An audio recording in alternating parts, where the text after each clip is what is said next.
Esteemed faculty, CA Hardik Shah, Chairman Ahmedabad branch CA Harit Dariwal, Vice Chairman and Chairman for the Indirect Tax Committee CA Bhishan Shah, Coordinator for today's session CA Harshit Patel and CA Mayur Moda, senior members and my dear friends. A very good evening and welcome to this unique session. Let's start the session with ICI motto. I request each one of you to place your right hand on your heart for ICI motto.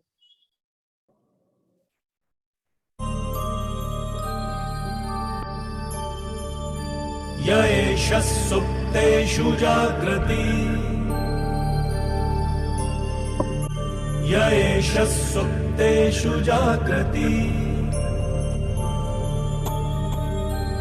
Kamam kamam kamam kamam Purusho nirmimanaha Tadeva shukram Tada Brahma Tadeva amritamucchate Tasmin lokaha shataha Sarve taduna kaschana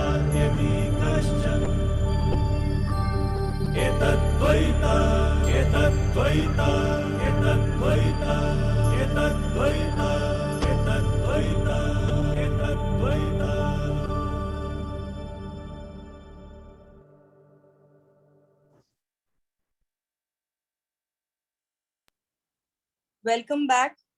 A very, very warm welcome to CA Hardik Shah for sparing his valuable time on this auspicious day.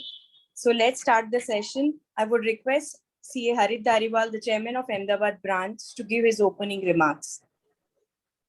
Thank you, Anjali. Very respected faculty for the session and a very dear friend, CA Hardik Shah, Vice Chairman of the branch and IDT Committee Chairman, CA Bhishan Shah, Secretary, Anjali, the coordinators, Harshit Bhai, Mayur Bhai, all the participants. I think great to see a couple of them having the cameras on. I think all of you can please put on your cameras. A very good evening to all of you and wishing you all a very happy Ganesh Chaturthi and Michame Dubram from all of us at Ahmedabad branch. I think today is a very important session. I think something that we always want to thought of, that any new amendment, any new thing that comes up, Ahmedabad branch should be the first to have a session, and we are very happy to have a session on the RoDTEP and also the mover, the two important schemes of the government, and also Hardik is going to cover something on the FTP also. So thank you, Hardik Bhai, for spending the valuable time on a Saturday evening. Just a few of the activities I want to brief about Ahmedabad branch. Right now, apart from the GST session that we are having today, on 13th, that is from Monday, we are starting a virtual direct tax series. And that series has basically all the important amendments relating to direct taxes, like even your 45.4, along with the recent severity guidelines, TDS under 194Q. Then there is tax audit. We have important judgments, taxation of the securities, the specific focus on F&O transactions, and even analysis of the ITR forms. So all these things will be from 13th to 18th. On 17th, we have a very interesting session on understanding the coffee can investment philosophy by a very renowned speaker and a very renowned investment banker, Saurabh Mukherjee. Then apart from this, on 24th, we are going to have forensic accounting and investigation standards. They have been recently launched by ICAI, and again, we are very happy to say that we are the first branch who is conducting a session on the overview of the standards. So the standards are not are as of now only recommendatory, but still we are going to have an overview of the same. We are also going to have a session on 23rd on the non-corporate entities, accounting standards applicable to the non-corporate entities, and SQC for that will be on 23rd. Apart from these, two very important programs that we have at Ahmedabad branch. First and foremost, the Women RRC, again, a first ever Women RRC, very well designed. It will be launched I think in a few minutes. The entire schedule is ready, and it's the first ever RRC at Dwarka on 24th, 25th, and 26th of September. So all the women chartered accountants, I think Anjali Ben is there. She would love to have a presence of all of you. And apart from this, yes, in the October 22nd, 23rd, 24th, we are having a direct tax RRC, again the first of its kind. And I think the concept got evolved from GST RRC, which I attended 2 years before. So I think similarly, we're going to have GDs, a lot of group discussions, a lot of panel discussions, technical sessions. So you will be having a great enriching learning experience. It's not a typical RRC only for enjoyment, Perhaps women RRC would be for that, I think, mainly. But DT RRC, I can really assure you that it will be more on the learning side. We all will be carrying our Income Tax Act together and studying it for that, for sure. So with this, I think this is the schedule for the month of September.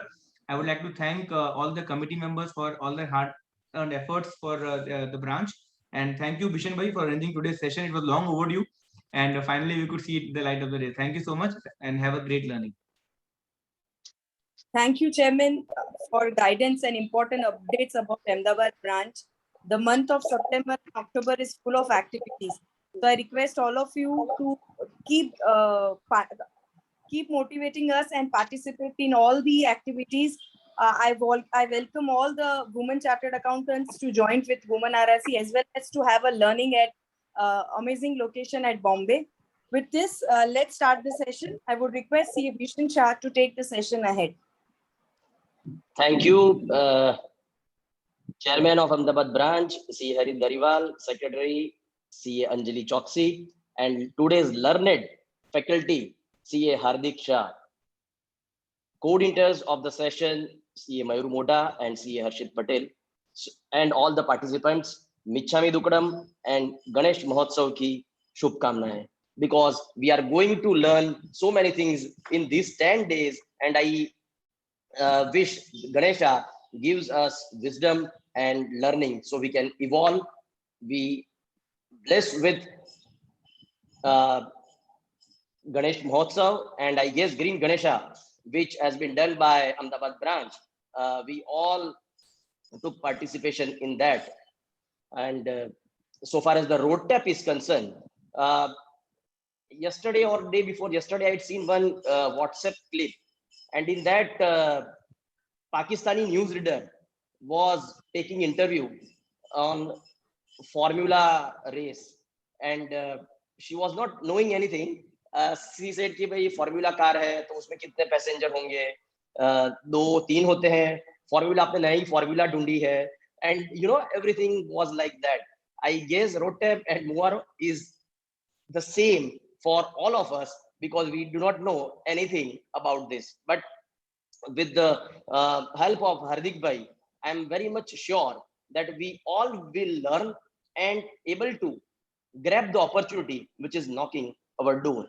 So Hardik Bhai, once again, thank you very much. And we request you to make us learn how we can take this opportunity to have a practice area in the GST or chartered accountants practicing in indirect taxes. So thank you very much. Now I request Harshit Bhai to give introduction of our today's learned faculty. Thank you.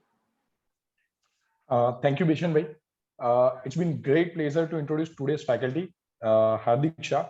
He's a chartered accountant by profession, and he's also practicing since last 13 years in the field of indirect tax. Apart from that, he's working with the Deloitte Ahmedabad office, and he's looking after with the indirect tax planning, compliance, and regulatory matters. He's presently associated as a faculty with the Management Association and other institutions for the topics of custom, goods and service tax. He also written various articles and various chapters under various publications. Apart from that, he had completed the Import-Export Management course, which is run through Indian Institute of Foreign Trade and which is conducted in the association of DGFT. Apart from that, he had completed the diploma in nutrition from Fab Academy, USA. And over and above, one of the greater side of this sir is that sir is also associated with one of the NGO who is working for the development of the lower family income school children and overall betterment. With these small remarks, I would introduce today's faculty. Sir, floor is yours. Thank you. I welcome all of you to this session. Before starting this session, let me just thank you for having me over here. I hope you are in a position to see my screen. Yeah.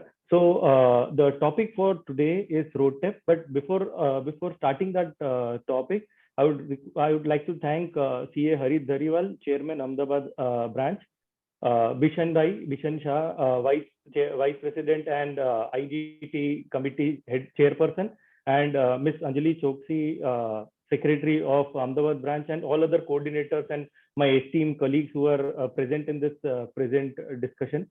As you are aware, RoDTEP and mover are the two terminologies which are very common these days. Everyone wants to talk about, everyone wants to read it in the newspaper as well. So with the help of this particular discussion, what I would do is, as Hardik mentioned, not only we will be discussing on the RoDTEP and mover, but also we would be going through the discussions which are from the present day foreign trade policy in terms of advance authorization, duty-free import authorization, export promotion capital goods schemes as well, and a comparison between inbound manufacturing, that is mover, advance authorization, and EPCG. So this will give you an overall idea or the perspective with respect to the major export benefit schemes which are available today. So before starting and getting into the RoDTEP scheme, I would wish to mention that on September 9th, the government through a press conference has clarified that they intend to release all the pending exports incentives like MEIS, ACIS, RoDTEP, etc. very soon. And in total, the government is estimating to release around 56,000 crores for the exports which are made till today. As of now, every such scheme or the incentive is governed through DGFT portal, and DGFT portal is not functioning at this point of time, but the press release or the media says that the portal will start functioning starting September 15th. But one of the very important point which I would want to make it over here is that any benefit, if not claimed up to December 31st, 2021, that is the end of this year, will be forfeited. So I would request all the participants to kindly take a note of the same, because if we do not claim any incentive which is pending to be claimed before 31st of December, then there is all likelihood possibility that the forfeiture will be active and we'll lose the benefit. So we need to file the claims for our clients as soon as possible so that we do not lose out on any benefits. So let's start our discussion and let's deep dive into the topic for the day, which is remission of duties and taxes on export products. Now, actually, this scheme came into being on the complaint which was filed by United States of America. So this complaint was filed against various export incentive schemes which are given by Government of India. So that not only includes MEIS, but also includes EPCG, export oriented units or EOU schemes, and SEZ schemes also.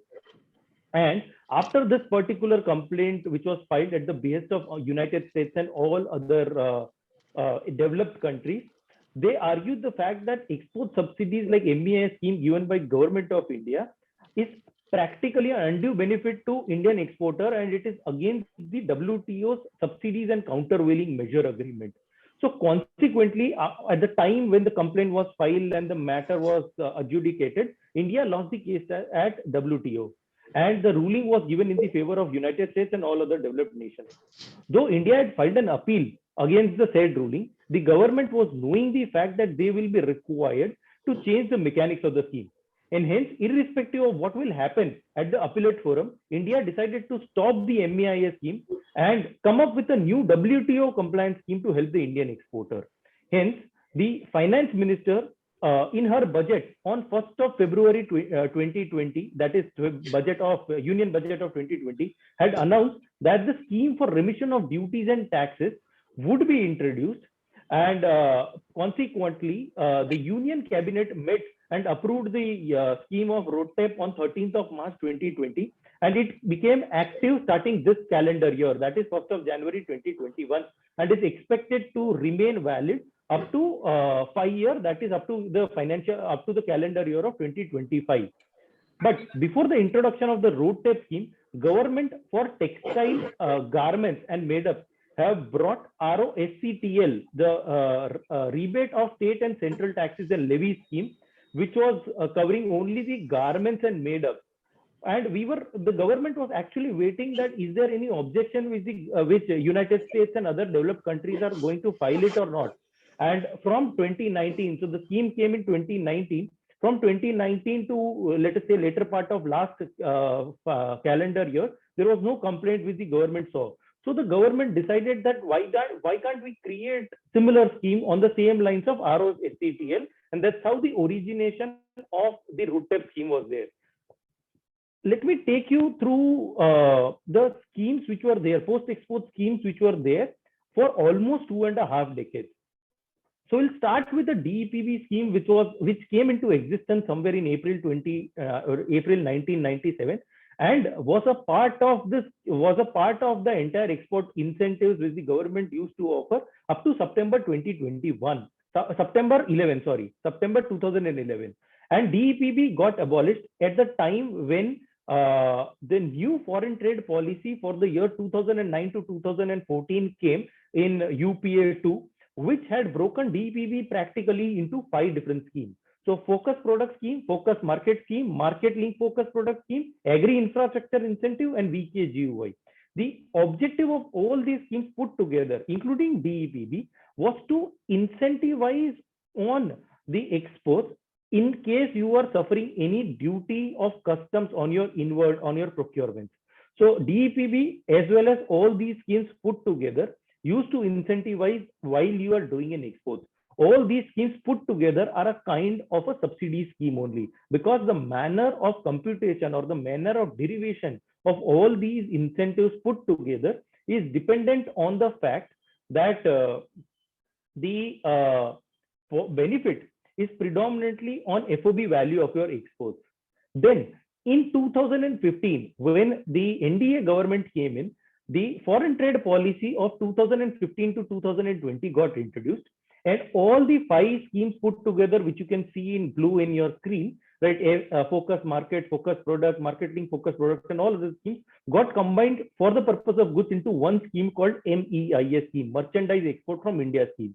So it was a fairly simple scheme because any goods which are exported, and it is a post-export benefit. So any goods which are exported after, let us say, 1st of April 2015 were eligible for merchandise export from India scheme. And that is the reason where USA and others comes in, and they actually have filed a complaint from 2017 onwards, because up to 2017, India was categorized as a developing country as per the parameters of World Trade Organization. But after 2017, India got categorized as a developed country because we crossed the $1,000 GNP ratio as per the World Trade Developed and Developing Nations ratio. So after 2017, USA filed the complaint, and we continued. We filed a reply, and we continued with that matter. But in the interim, in the year 2016, the government introduced a scheme for the purpose of textile, which was known as rebate for state levies and schemes. So it was known as ROSL. And the government also created, with respect to agricultural products and other products, government also came up with a new scheme called Transport and Marketing Assistance Scheme, which is also called a CMA. That got introduced in March 2019. Very recently, yesterday, that this particular scheme, which caters to the shipping and other costs, has been extended to March 2022. And the ROSL got converted into ROSCTL scheme, rebate of state and central taxes and levy scheme. And this is only applicable to the products which are categorized under Chapter 61 to Chapter 63 of the Customs Tariff Act. And MEIS is now getting converted starting 1st of January 2021 into RoDTEP scheme. So let's look at a small video which gives us the background of the entire scheme. Just a second. Is concerned, finally the much awaited relief coming in for exporters. The government today has released the RoDTEP scheme, or SOPs for exporters, that will mean that some of the costs that the exporters incur, especially on the taxation front or levies, as far as the central government is concerned, local levies or the state government levies, all those will be refunded to the exporters. The idea, of course, is to make the exports more competitive and also make it WTO compliant. In fact, earlier in the day, we caught up with the Commerce Secretary. Listen into what he had to say. Rates and scheme which is being notified today, that covers 75% of the lines which are actually traded. The exact number of lines is 8,555, and that roughly covers 2/3 65% of the exports. So actually, if you look at RoSCTL and our RoDTEP, both of which will be implemented by DGFT as part of the same continuum, you're probably covering 95% of India's exports and probably 95% of lines. So I think that's the way it should be seen. It's not that RoDTEP is only for 75% of the lines and 65%. Actually, RoDTEP and RoSCTL for us is one. And actually, when RoSCTL, the new version got approved, we deleted those from RoDTEP. In fact, the funding of all these is being funded by Finance Ministry in a consolidated manner. It may appear to you as two different schemes, two different budget lines, two different sources of funds. But the way we are looking at it in our internal negotiations with Finance Ministry, etc., it's being seen as a pool, a common bucket from which two streams are emanating. The common bucket is quite large. The common bucket is 19,400 crores. So as said by the Commerce Secretary, both the schemes put together are seen as one. So RoDTEP, which is not covering the made-up, but all other products. So 75% of the line items are covered under the RoDTEP scheme. Actually, people are seeing this as a replacement of MEIS scheme, but it is not a replacement of MEIS scheme, because MEIS was a pure play subsidy scheme, which is when you export a particular good, you will be given a subsidy or a rebate of 2% to 5% to 7%, depending on the goods which are exported. But in line with the intent of the government and in compliance with the WTO norms, RoDTEP scheme was formed wherein exporters can get the refund of embedded central, state and local duties and taxes that were not getting refunded under any of the existing schemes, and hence RoDTEP scheme was incorporated. It is expected that the scheme will significantly impact India's competitiveness in international market in the next 5 to 10 years, and would work on the international principles that the taxes and duties should not be exported. It should either be exempted or remitted to the exporter. And the implementation of the RoDTEP will be done by the customs, either through IceGate or the DGFT portal that presently it is governed by IceGate, but potentially going forward, DGFT may take it over. And on 17th of August 2021, the government has released the guidelines and the benefit rates or the incentive rates under the RoDTEP scheme for almost 8,555 line items or tariff line items. The rebate actually varies from 0.5% to 4.3%. That will see chapter wise also on an FB value of the export. So it is either on a free on board value or a freight on board value. And in some cases, there is also a cap on the total incentive which is available. So either the percentage or the cap for the particular product, whichever is lower, will be given as an incentive. But the most important part is that the RoDTEP is only going to capture to those kinds of taxes and levies which are actually not given as a credit or a refund. And in examples of such are, for example, state VAT and excise duty on fuel which are used in the transportation or manufacture of goods, including captive consumption, including the fact that if you are using any coal for the generation of electricity, and that also becomes a cost on an overall part. And even if, let us say, you are procuring electricity from outside, then you are paying an electricity duty, which is also not creditable or not subsumed in the GST at this point of time. So electricity duty is also one of the components which is getting reimbursed through RoDTEP. There are various kinds of supplies which are made by composite dealers in GST, which are also not creditable because they are not charging any GST on the face of invoice. So that also becomes a part of it. Agricultural inputs or agricultural products which are procured and resulting into any other products which are taxable. Then in such cases, let us say fertilizer, pesticides and others, where such products are used, in that cases, the GST, embedded GST, be it CGST or an SGST, is also not getting repatriated, is also not getting subsumed. So, and over and above that, mandi taxes and stamp duties on export transactions, so export documents. So these are the kinds of taxes which are not getting reimbursed, which are not getting credited, and hence the government is actually granting us the refund through the mechanism of RoDTEP. Now, I would like to mention the fact that please don't see this as a part of a replacement to an MEIS scheme, because MEIS was a pure play subsidy scheme, And in general, whenever the RoDTEP was announced in the budget of 2020, we were knowing that the fact that when, let us say, whenever the RoDTEP or WTO scheme is going to come, the benefit is going to be, in comparison to MEIS, the benefit is going to be bare minimum 50%, or even in some cases 1/3 of what was eligible in the MEIS. And like the same, whatever we felt, right, exactly similar nature is there in the rates which are prescribed for RoDTEP. So I've just depicted major classes of the chapter wise RoDTEP benefit which has been eligible, and this is pure play multiplier, that whatever you are exporting on the basis of FOB value of the goods supplied, so shipping bill will be filed, and on the basis of the shipping bill you will be eligible for whatever the value of the goods multiplied by the RoDTEP benefit. It is very similar to an all industry rate drawback which is eligible or claimed by various exporters at this point of time.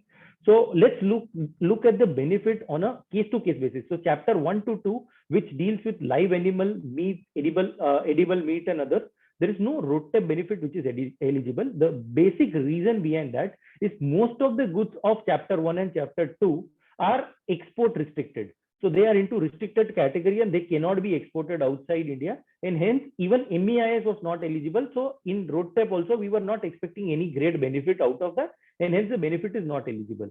Now moving forward to chapter 3 to 23, it practically covers all types of edible preparation. So be it tea, be it coffee, be it any kind of edible preparation, miscellaneous edible preparation, even papad these days is covered, is one of the heated topic with respect to GST. All of these put together are getting covered in chapter 3 to 23 of the customs tariff. And the rate of the customs tariff which are prescribed against each of the line item ranges from 0.5% to 4%. Similarly, 24 to 31, and it is important that 24 to 31 chapter covers organic chemicals, pharmaceutical products, minerals, but surprisingly, there is no rate which has been prescribed, or the line items are not there. Line items are missing from the RoDTEP benefit. And one of the reasons which we could figure out from the authorities or from the ministry is that the industry per se, be it chemical industry or be it pharmaceutical industry, they are doing good even after COVID as well. And hence, irrespective of the fact that the government provides any subsidy or not, the benefit in general is available to them, or the market competitiveness is there, and hence the RoDTEP benefit is not available. And we'll discuss this going forward as well, wherever the benefit is not prescribed. Then chapter 32 to chapter 49, which predominantly deals with plastic products, wood, and printed books and all. Over there, the rate ranges from 0.5% to 2.4%. Then chapter 50 to chapter 60, which are relating to textile and textile articles, which are not garments. So it predominantly belongs to fiber, acrylics, yarn, etc. Over there, the rate is 0.5 to 4.3%. One of the very important point over here is there are a few line items in the textile chapter wherein the rates of RoDTEP are greater than the rates of MEIS. And this is predominantly on the basis of the fact that the government has seen the export potential of various different products, and in few of the categories the rates of RoDTEP has been increased in comparison to MEIS as well. Chapter 61 to 63 are covered under RoSTTL scheme and hence not covered over here. And footwear, umbrellas and all are into 0.5 to 1.3% breakup. 68 to 70 chapter, which are predominantly relating to ceramic and glassware, they are between 0.5 to 2.3% in general. Then chapter 71, which talks about the precious metal and semi-precious stones, then over there the benefit is ranging from 0.1% to 0.5%. Iron, steel and other products thereof are not considered for the purpose of RoDTEP. Again, this is predominantly due to the fact that the prices of iron and steel have increased substantially over a period of last 2 years, and the industry is not needing any incentive. That is what has been told to us, and hence those products, chapter 72 and chapter 73, are not covered in the RoDTEP as of now. We'll cover this again once we'll go further. Chapter 74 to chapter 83, which talks about base metals, various kinds of metals, be it aluminum, iron, and various other different metals. The rate which is prescribed is 0.3 to 2.3%. 84 and 85 predominantly deals with machineries and mechanical appliances. Over there, in general, the rate is 1%. However, in service, the rate is between 0.5% to 2%. Vehicles and aircraft 0.5% to 2%. And there are other chapters like 90 to 98, which deals with medical devices, arms and ammunition, furniture, bedding, mattresses, etc., are between 0.01% to 1%. These are the overall range. I'm not comparing you to MEIS because that comparison is weird, and hence I'm just giving you an overview of the rates which are prescribed in RoDTEP only. But the important feature over here is duty credit ledger.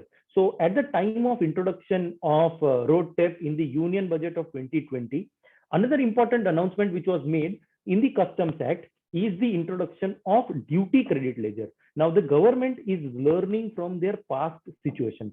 Over here, the government has learned a lot of things from MEIS scheme. And since last 2 years, if you are aware, all the MEIS licenses, which are MEIS, STIS, and other licenses which have been issued are online only. There is no physical license which has been issued. It is an e-form of the license only. So the e-form of all the licenses put together with the introduction of the GST, the electronic credit ledger and the electronic cash ledger and the refund mechanisms which has been created in the GST regime also, all this put together, the government has created a new funda in the customs, which is called duty credit ledger. It is very similar to electronic credit ledger of the GST. So they have merged, they have married both the concepts of MEIS as well as the GST and created a new duty credit ledger. So every person, every exporter will have to create a new credit ledger. It will work like a wallet. It's very similar to Paytm wallet only, but the funds will come either through your own addition, or it will come through these schemes, any benefits which are there. So with the help of this amendment, the government has created a way to create a wallet. And this has paved the way for the introduction of RoDTEP in general, because RoDTEP will be credited in this particular duty credit ledger. And this is created to avoid any misuse. If you know that prior to 20 years, the DPB and other schemes were supposed to be printed on a piece of paper. It's just like a certificate which we give normally. And that kind of certificates created into a lot of counterfeitings as well. And due to that, the government since last 2 years has gone into e-versions of the licenses. This will help in eliminating all such problems. And this will also help in the government's Digital India mode as well. So this has paved way for the introduction of the RoDTEP in general. Let us look at the mechanics of issuance of the rebate. So how exactly the scheme is supposed to give me the benefit. So once I'll make the exports, once the exports will be made, right, thereafter, at that point of time, at the time of shipping bill or filing the shipping bill, I'll have to file a declaration saying that I intend to claim the benefit of RoDTEP. This is very similar to MEIS also, because in the MEIS as well, the declaration was supposed to be made, and it's a 3-4 liner declaration. It is not just a tick in the checkbox that yes, I intend to claim the MEIS license. You'll have to write a lot of things, and it's just a mere copy paste of whatever the government has given. So at the CHA will do that. So at the time of filing shipping bill, you'll have to clear out the intent of claiming the RoDTEP benefit. Once and only once this intent is there in the shipping bill, then only you will be able to claim this. At the time, since MEIS was new and the intention of declaring the intention was also a new subject matter for this entire city or for this entire nation, there was a lot of litigation which has arisen around accounting that. And a lot of high courts, various different high courts and various different authorities have held that since it was a new scheme which was coming up with such provision, right, the benefit of the MEIS should not be taken away from the exporter. But RoDTEP is just taking forward whatever is there in the MEIS. So it is extremely important that we communicate to all of our clients, and even if we are working in a company, then we should clearly mention the declaration at the time of filing the shipping bill. Once the shipping bill is filed, when the let export order is issued, thereafter either the shipping line or the master of the ship will be in a position to file an export general manifest. And once the export general manifest is filed, it will be processed by the customs authorities. And again, at the time of processing the customs authority, processing the benefit by the customs authorities, a scroll will be generated. And you would have heard the scroll in the GST refund situation when we are making exports with payment kind of a situation. So this is very similar, because now the scroll will be generated by the customs officer, not only for the purpose of GST refund with payment, but drawback as well as RoDTEP as well. So the similar scroll will be helpful for 3 different benefits which the government is intending to give at the same point of time. So the scroll will be generated. If everything goes right, then you will be in a position to see the particular line item in your RoDTEP ledger presently in IceGate portal, and you'll be able to log into the IceGate portal and see all the shipping bills there. And exporter will be given an option to select the scripts or select the line items of the shipping bill for the purpose of generation of the RoDTEP scheme. So you'll have to select all the line items, or there will be a select all option as well. And basis that, you will be able to generate a script for the purpose of getting the benefit. Once the script is generated, it will go into another folder called duty credit ledger, as I explained. And for doing that, you will have to file an application using the DST class 3 signature for the purpose of claiming the RoDTEP benefit. And it's an automated process, and you will be eligible for the purpose, or you will be granted the RoDTEP credit immediately on the basis after due verification by the authorities. Now, there are a few things which I want you to remember. The scheme is subject to finalization by the Ministry of Finance and is in consultation with Department of Commerce as well. Presently, only the broad guidelines of the RoDTEP scheme has come. Now, the nuances, the rules and everything will come. And what is expected is that the government is going to link the RoDTEP benefit with either the drawback scheme or with the IGST refund mechanism. So, or both. So the government will pick and choose whatever is available or whatever is beneficial from the drawback or the IGST refund, and they will combine both and give it to you. Now, since the benefit at this point of time is given irrespective of the fact that you have received the sales proceeds or not, the government will have the mechanism to audit at a later point of time, just to verify the fact that the sales proceeds have been received within the time period which is prescribed in the FEMA. The same law also presents, or the same law is also available in the drawback rules as well. Over there also, the law says that if the sales proceeds have not been received within the period of 9 months from the period of the filing of shipping bill, then you may have to give back the period, you may have to give back the drawback unless the commissioner approves that. And the ceiling rates, whatever has been prescribed at this point of time by the Department of Commerce in consultation with the Ministry of Finance, is subject to revision time and again. Now, at what periodicity the government is going to review that has still been unknown, and the government will decide at a later point of time. But also, one of the important aspects of the guideline which the government has said, that this is all subject to the budgetary allocation. Assuming the fact that the budgetary allocation decreases, the government may reduce the amount of incentive, or may say that for a particular class of goods which are exported, the benefit is not available. So we'll have to wait and watch how the RoDTEP scheme will work. But in principally, it looks like the fact that it is going to be very similar to all industry rate of drawback, which is already existing since a very long time. There are a few ineligible categories which the government has specified, and these schemes are predominantly the same which were there in the MEIS also, but there are a few exceptions to that. So let's look at those ineligible categories as well. The ineligible categories contain those goods which have come into India for the purpose of repairs only and are supposed to be re-exported. Over there, the benefit is not eligible. In the case of transshipment, when the goods are coming into India only for the purpose of getting into some third country and just came to India for the purpose of refueling or any other situation, then in that case, in the case of transshipment, the benefit will not be eligible. In the cases where the goods are restricted, in those cases also the benefit will not be eligible. Deemed exports, where the goods are actually not going out of India, the benefit is not eligible. Now, supplies of the product manufactured by DTA unit to SEZ, because this also is covered as a part of deemed exports only for the purpose of the FTP deemed export definition, but at the same point of time, for the purpose of GST, it is considered as a export only, covered under section 16 of IGST.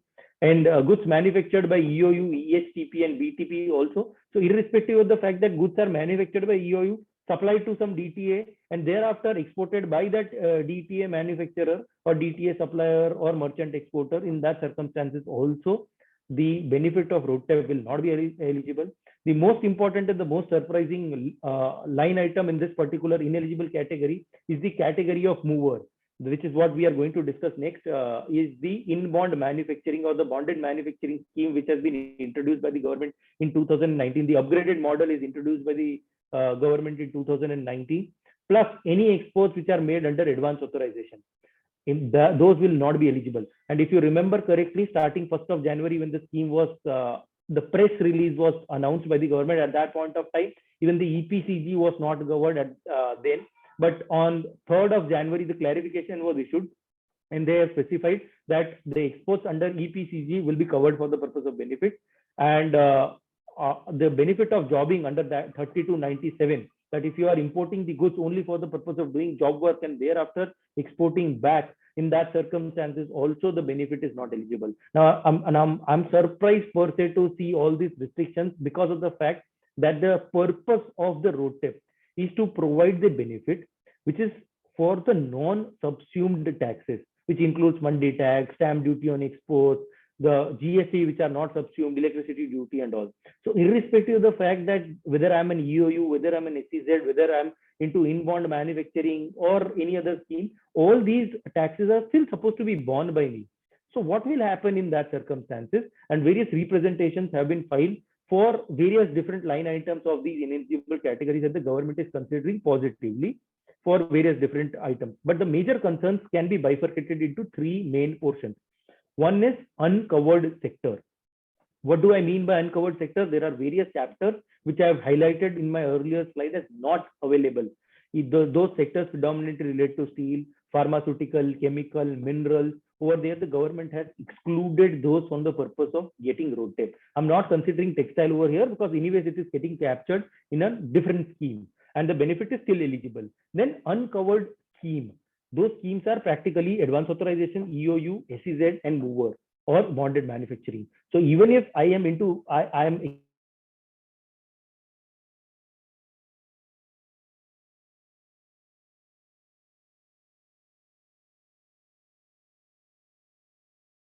who are not actually satisfied with the rates which are prescribed under RoDTEP because they were anticipating a higher margin. They were anticipating a higher margin so as to say that the RoDTEP will be considered as a value in the pricing of those particular goods. And since the RoDTEP rate is much lesser than their anticipation or the budgetary allocation, so they are also disappointed, and various representations for all these three different baskets have been filed before various different authorities, and the government is contemplating again. So there are two options which are available. The first of the option is the scheme per se or the guidelines per se mention the fact that the RoDTEP committee or the DOC or the DGFT have the power to modify the rate. Now, at what periodicity the rates are going to modify? Is it like a GST council meetings in the original fashion, wherein they will be changing the rates of the goods or the services every month, or is it like a 6-monthly thing, which has very recently happened in GST, that the rates will be reviewed only on a 6-month basis and not on a monthly basis?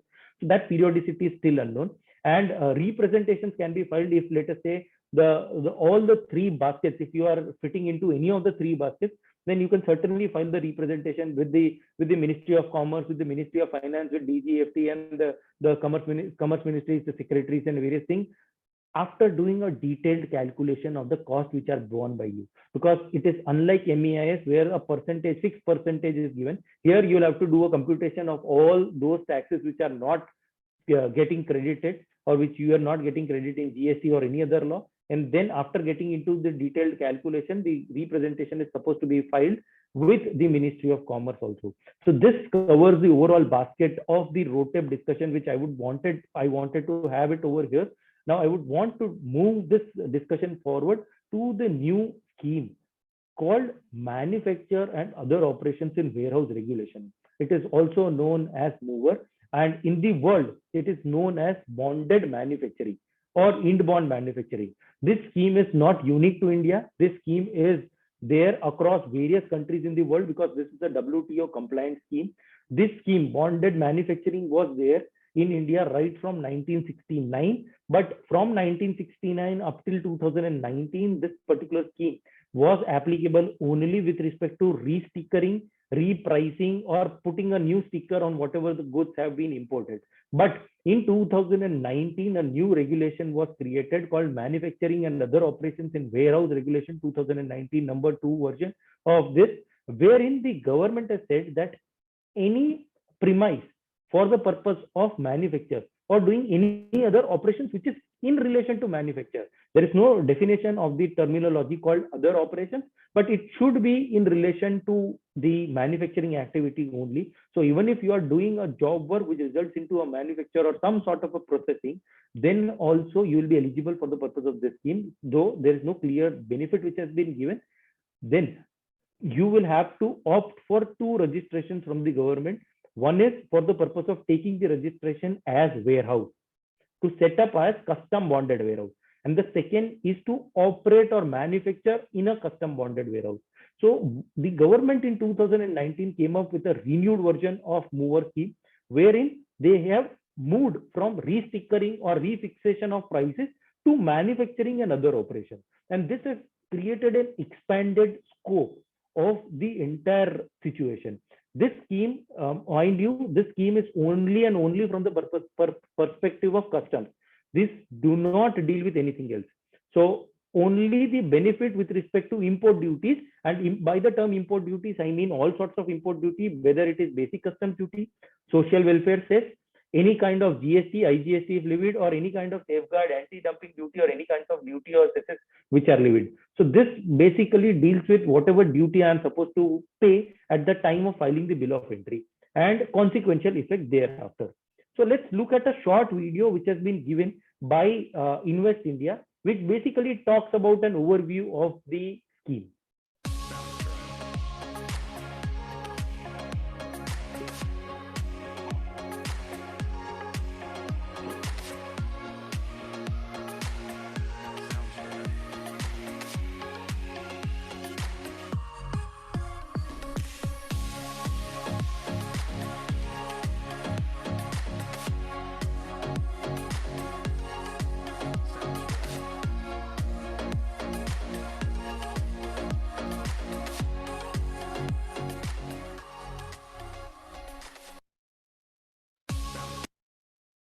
So let me tell you the fact that when I first read this scheme in October 2019, I was hesitant to accept this scheme because I have, in my life or in my career, I have never seen such a scheme in its first place. And I had to wait for almost 6 months to get a lot of clarifications from the government. And after hearing the fact what the clarifications have been given in the form of FAQs by the government, and after hearing the same from Finance Minister as well as Minister of State Finance, Anurag Thakur, twice, thereafter only it is I got to believe that the government, which has come up with a mover scheme, which you can see it on your screen also, and I'll explain what it means, is so good to be true kind of a scheme. So good to be true kind of scheme. I have never seen such scheme in my life. So let us presume this is your manufacturing facility. Let us presume this is your manufacturing facility. At the time when you import the goods, either it can be raw material or it can be capital goods. At the time when you import the goods, no duty is supposed to be paid. It will include basic customs duty, IGST, social welfare cess, all sorts of duties which are chargeable at the time of importation. No duty is supposed to be paid at the time of importation. The duty is getting deferred. The duty is not getting exempted. Right? The duty is just getting deferred. There, and you can also procure the goods, including raw material and capital goods, from the domestic market as well. But as I've told you, this particular scheme is only and only with respect to customs duty and nothing to do with GST. So the GST treatment will remain as it is. There is no differentiation in the GST treatment in comparison to your normal DTA unit as well. So whatever GST the vendor would charge, right, unless it is exempted, is supposed to be paid by the premises or supposed to be paid by the supplier. Then, if let us, the removal will happen in 2 different fashions. One, either you export the goods back, or 2, you will remove the goods and clear it in the domestic market. So these are the only two possible options which we will have it. Once I export the goods, having imported those, the duty on the raw material, attributable to those products will be waived by the government, will be deferred, or will be exempted by the government. So at the time of import, I have not paid the customs duty, and when I'm exporting those particular goods, I don't have to pay any customs duty on the import or attributable import of raw material as also. This export will result into exemption at the time of import. But let us say a portion of the imported goods I have cleared in the domestic market. So the raw material which came into my premises, I have used that, and after using that raw material, let us presume 50% is export, 50% is domestic. In that circumstances, on the 50% of the customs duty on the raw material whatsoever imported, there will be no customs duty because the goods have already been exported. But on the remaining 50% which has been cleared in the domestic market, attributable customs duty on the raw material is supposed to be paid without any interest, without any penalty. Now, one would want to understand what is the time period within which I can retain the goods in this particular premise. Because in the case of advance authorization, the goods are supposed to be exported within a particular period. Similarly, in the case of EOU, there is a net foreign exchange earning criteria also, and there are export obligations also which have been prescribed. But here in this particular scheme, right, there is no export obligation per se. There is no foreign exchange earning condition.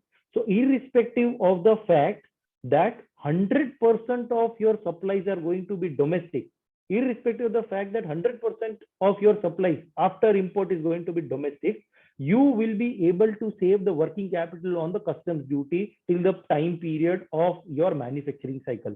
It can be 3 days, it can be 3 months, it can be 3 years, depending upon the production cycle. And with respect to capital goods, the duty is deferred till the point of time you remove those capital goods at the end of its useful life, or at the in between, at the time whenever you want to sell it at in the domestic market. What if, let us say, the capital goods are exported back after 10 years or 15 years of the useful life of the capital goods? Again, if I'm exporting the capital goods, there will be no customs duty which will be paid. And after 10 years, let us say the capital goods are removed in the domestic market, there will be no interest, no penalty. Now, a simple calculation, a simple Gujarati, Jain, Marwadi calculation, right? At a 7% interest rate, right? Your 100 rupee will double in 7.5 years. Your 100 rupee will double in 7.5 years. So after 10 years, let us say my goods are getting exported after 10 years. My capital goods are cleared in domestic market. Then I am supposed to pay 100 only on year 1 ka calculation and not on year 10, right? It will be 45 in the present day.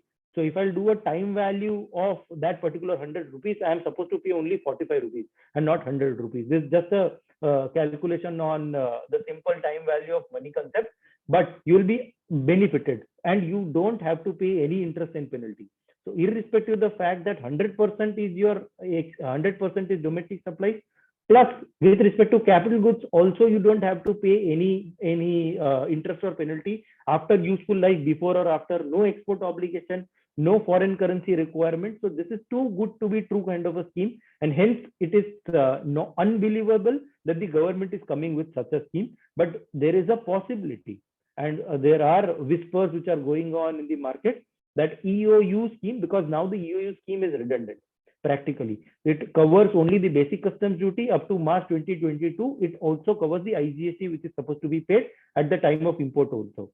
So EOU may get converted into mover scheme, and there will be a transition mechanism or the transition provision which will be given. So those companies who are not into EOU presently should certainly look into the fact, should certainly look into getting into mover or getting into bonded manufacturing, even if their exports are minimal or there are zero exports. And I'm consulting a few companies who want to avail this particular benefit only with respect to capital goods, and that is also allowed. So who are eligible? You have to take 2 registrations, and any person who takes these 2 registrations, and now the government has combined into a seamless one single form for both these registrations. First registration is taking for getting into custom bonded warehouse. So the first registration is for the purpose of applying for customs bonded warehouse, and it can be at any premise. It is not that it is supposed to be at a fixed designation or fixed place, like in the case of SEZ, it can be at any place. So custom bonded warehouse is the one you will set up as a private warehouse, and two, for manufacturing within that warehouse. And you can create, so the term manufacturing will have a various meanings which are attributable as per customs and free foreign trade policy. But if you have both these registration put together and the application is supposed to be filed through Invest India, so once you will do that application, you will be given the license. The advantage, as I said, is deferment of the duty on capital goods and raw material. If you will export, the deferment will be converted into waiver or exemption. And once you basically supply the goods into domestic market, then in that circumstances, your duty will be liable to be paid as it is without any interest or penalty. If you supply the goods from one warehouse to another warehouse, when you supply the goods from one mover to another mover, then in that circumstances also it is considered as a export only, and there will be no duty which is supposed to be paid. Like I said, no export obligation, no foreign currency earning, and single point of approval. So the application is supposed to be filed through Invest India portal. There's a common portal. All the details are supposed to be uploaded there. Unlimited period of warehousing will be given at the time of granting the license. So unlike in the case of EOU, where the LOI or the LOP is given for 5-year period, or in SEZ, where the board of approvals will approve your unit for a 5-year period, and thereafter every 5 years you will have to renew your license. The mover will have an unlimited period of warehousing unless and until you get into a surrender mode. The warehousing license will not be waived. There is no geographical restriction. So it can be set up even for the existing unit, whatever you have it, or for new units which are going to come up. There will be a few compliances which I'll discuss in a later part of this discussion as well, that there will be a few compliances because the government is giving you such a benefit. So there are certain compliances which are prescribed on a monthly basis, and it is in line with the foreign trade policies as well. So all your customs duties will be waived. Earlier it was expected that even the RoDTEP will be eligible with the mover benefit, but now it has been clarified that RoDTEP is not eligible. The representations have been filed, but let's see what it turns into. And the GST provisions will work as it is. So there is no difference in whatever the GST provisions which we follow. The exports, if there is any, will be converted into with payment export or without payment, depending upon the methodology which we have opted for. And the refund will be granted in the same fashion as you are claiming today. So the advantages are numerous. There are no downsides to it. The only downside which I can see for the purpose of getting into these schemes are two. One is compliance, and other is the RFID locks, which are supposed to be used for the purpose of movement. So to start with getting into this particular license, you'll have to follow certain steps. The first is you'll have to obviously apply. Once you have made an application, then in that circumstances, the government will verify all your details. In my circumstances, and the government has prescribed certain methodologies in which the benefit will be granted or the license will be given. So at that point of time, the authorities would visit your premise. They will check what all security measures do you have it, because it's a kind of line of credit which the government is giving it to you for the purpose of your customs duty working capital. So at 0% interest rate per se. So the government would want to check whether you are taking all security measures as is wanted by the government for the purpose of safekeep of the goods which are imported under this mover scheme. So they will physically verify it. They'll check whether the security guards are present, till what point of time they are present, the cameras are there, they are working, what periodicity of what periodicity do you record, till what point of time you keep the recordings on all these things. Basis that there will be a process which is followed for getting into bond, insurance and all, and thereafter the license will be generated. It's a close to a 3-month process from the date of starting for doing documentation or collecting the documentation. It close to takes a 3-month process, and thereafter whatever the license, whatever you get it for the purpose of mover, is supposed to be registered at the port, which is very similar to the EOU or an SEZ kind of a benefit. So similar process like EOU or SEZ is also supposed to be getting into for the purpose of port registration as well. So there can be 3 manners in which you can procure the goods. One is import, and at that point of time, the duty will be completely waived off, but it is supposed to be for the purpose of manufacture only. If you intend to do a trading activity from a mover registration, in that circumstances, the benefit of mover will not be eligible. The customs duty deferment will not be eligible. It is only and only with respect to manufacturing or doing a job work or similar operations which are resulting into manufacture or kind of manufacture. In that circumstances, only the customs duty deferment will be kicking in. If you are procuring the goods from another warehouse who is having a mover registration, in that circumstances also you will not have to pay any import duties, or you will be deferred. That import duty will be deferred.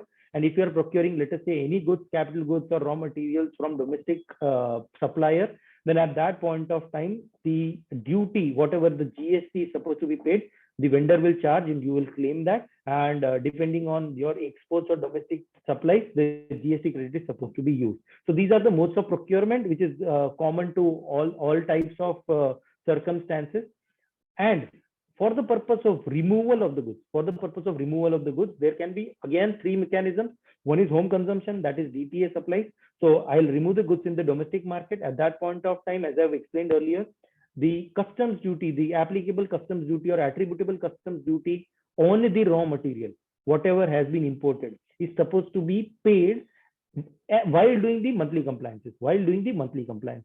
So once you remove the goods, thereafter doing the monthly compliances, you'll have to pay the customs duty attributable to the raw material which are used in the finished products which are cleared in the domestic market.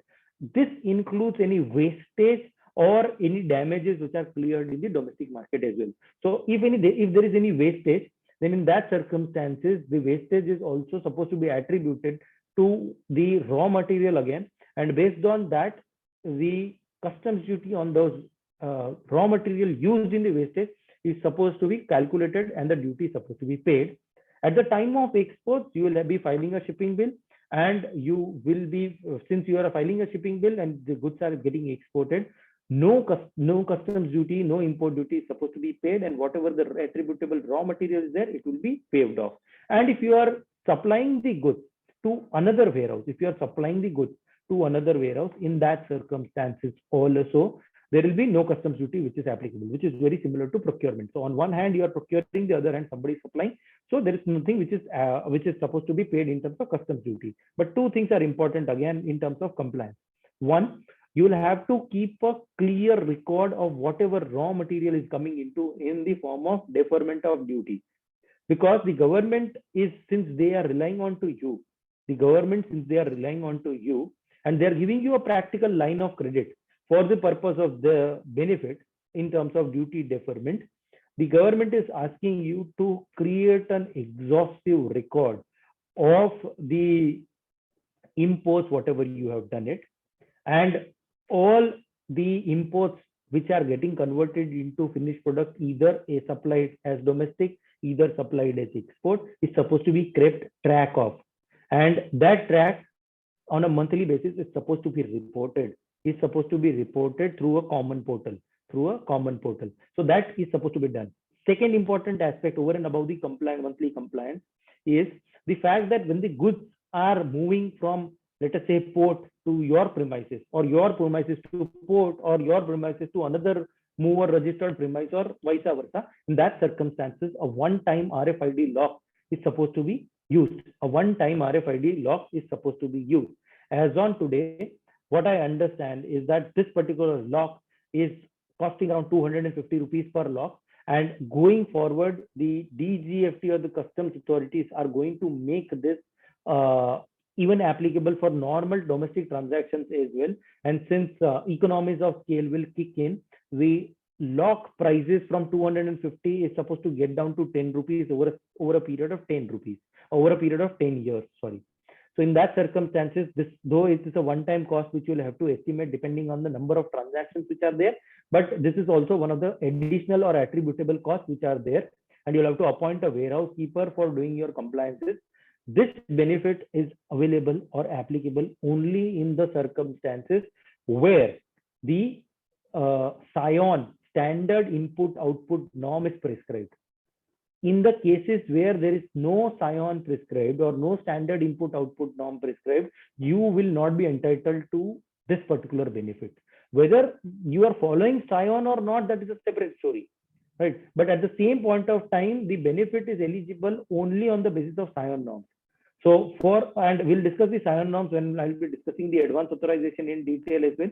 But this benefit is applicable only to those products where SION norm is prescribed, and practically for almost 90% or 95% of the goods which are there, all the line items, SION norms are prescribed. So the benefit is humongous, and I would request all of you to kindly consider this particular scheme for your clients. This is a custom scheme, and everything is driven by the customs authorities. So it will be first and foremost driven by your local customs office. It can be in Baroda, it can be in Ahmedabad, it can be in Rajkot or any local center, and thereafter it will come for the state of Gujarat to the Chief Commissionerate of Customs, which is in Ahmedabad. So the permission will be issued from the Chief Commissionerate office, and it can be at either of the state or any of the state. But the process is long, and for the purpose of committing to your clients, you must not commit anything which is less than 3 months, because that is my experience, that the license will be given to you or the applicant only in a 3-month period. If howsoever you expedite, there will be a certain glitches which will come over a period of time, and you will be benefited. But this is a good scheme where your duties are getting deferred. Even if your 100% supplies are domestic, but if you are importing a capital goods or if you are getting into expansion, then also you must consider this particular scheme. So this is all about the mover scheme or the bonded manufacturing scheme. And though if you are talking to any European or US based customer, the same scheme is also applicable there. So you can say that the scheme is very similar to the bonded manufacturing scheme which is available in your country, and they'll understand all the major nuances whichever is there, other than the RFID locks, which is brought by the India. And RFID locks after a period of time will be made applicable to all your shipments, be it import and exports, over a period of next 5 years.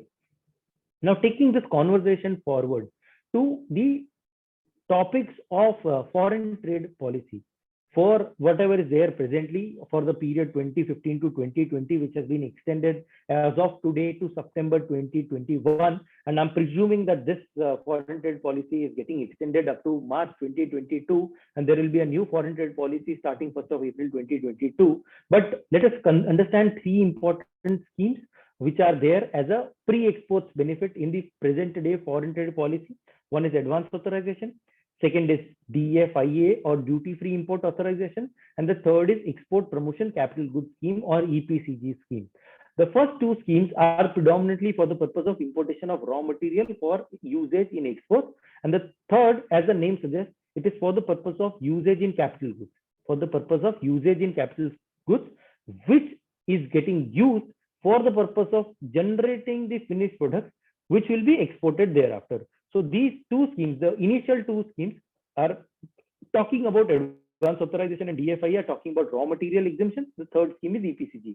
If we talk about the post-export schemes, there was an MEIS scheme which has got converted or taken over by RoDTEP, and there is an SCIS scheme which is presently there. It is likely to continue in the new foreign trade policy as well.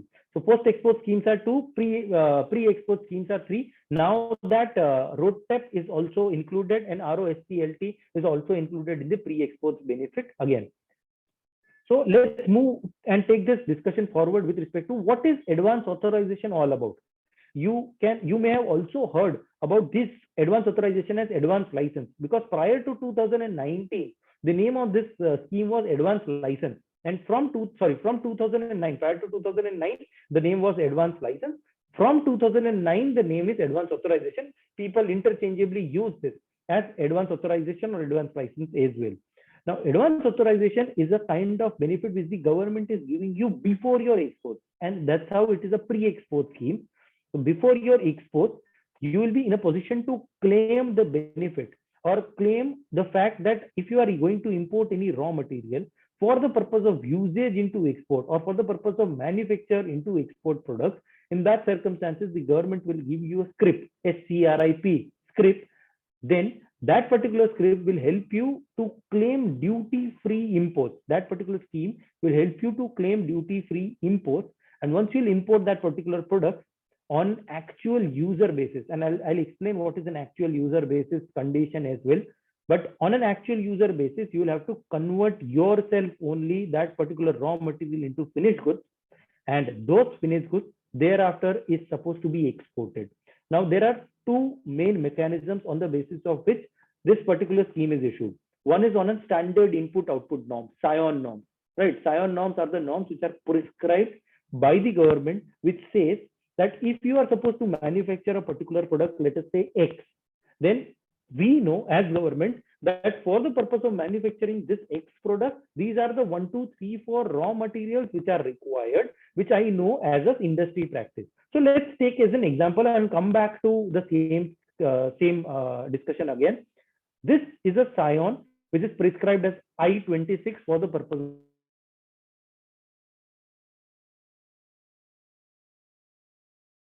export.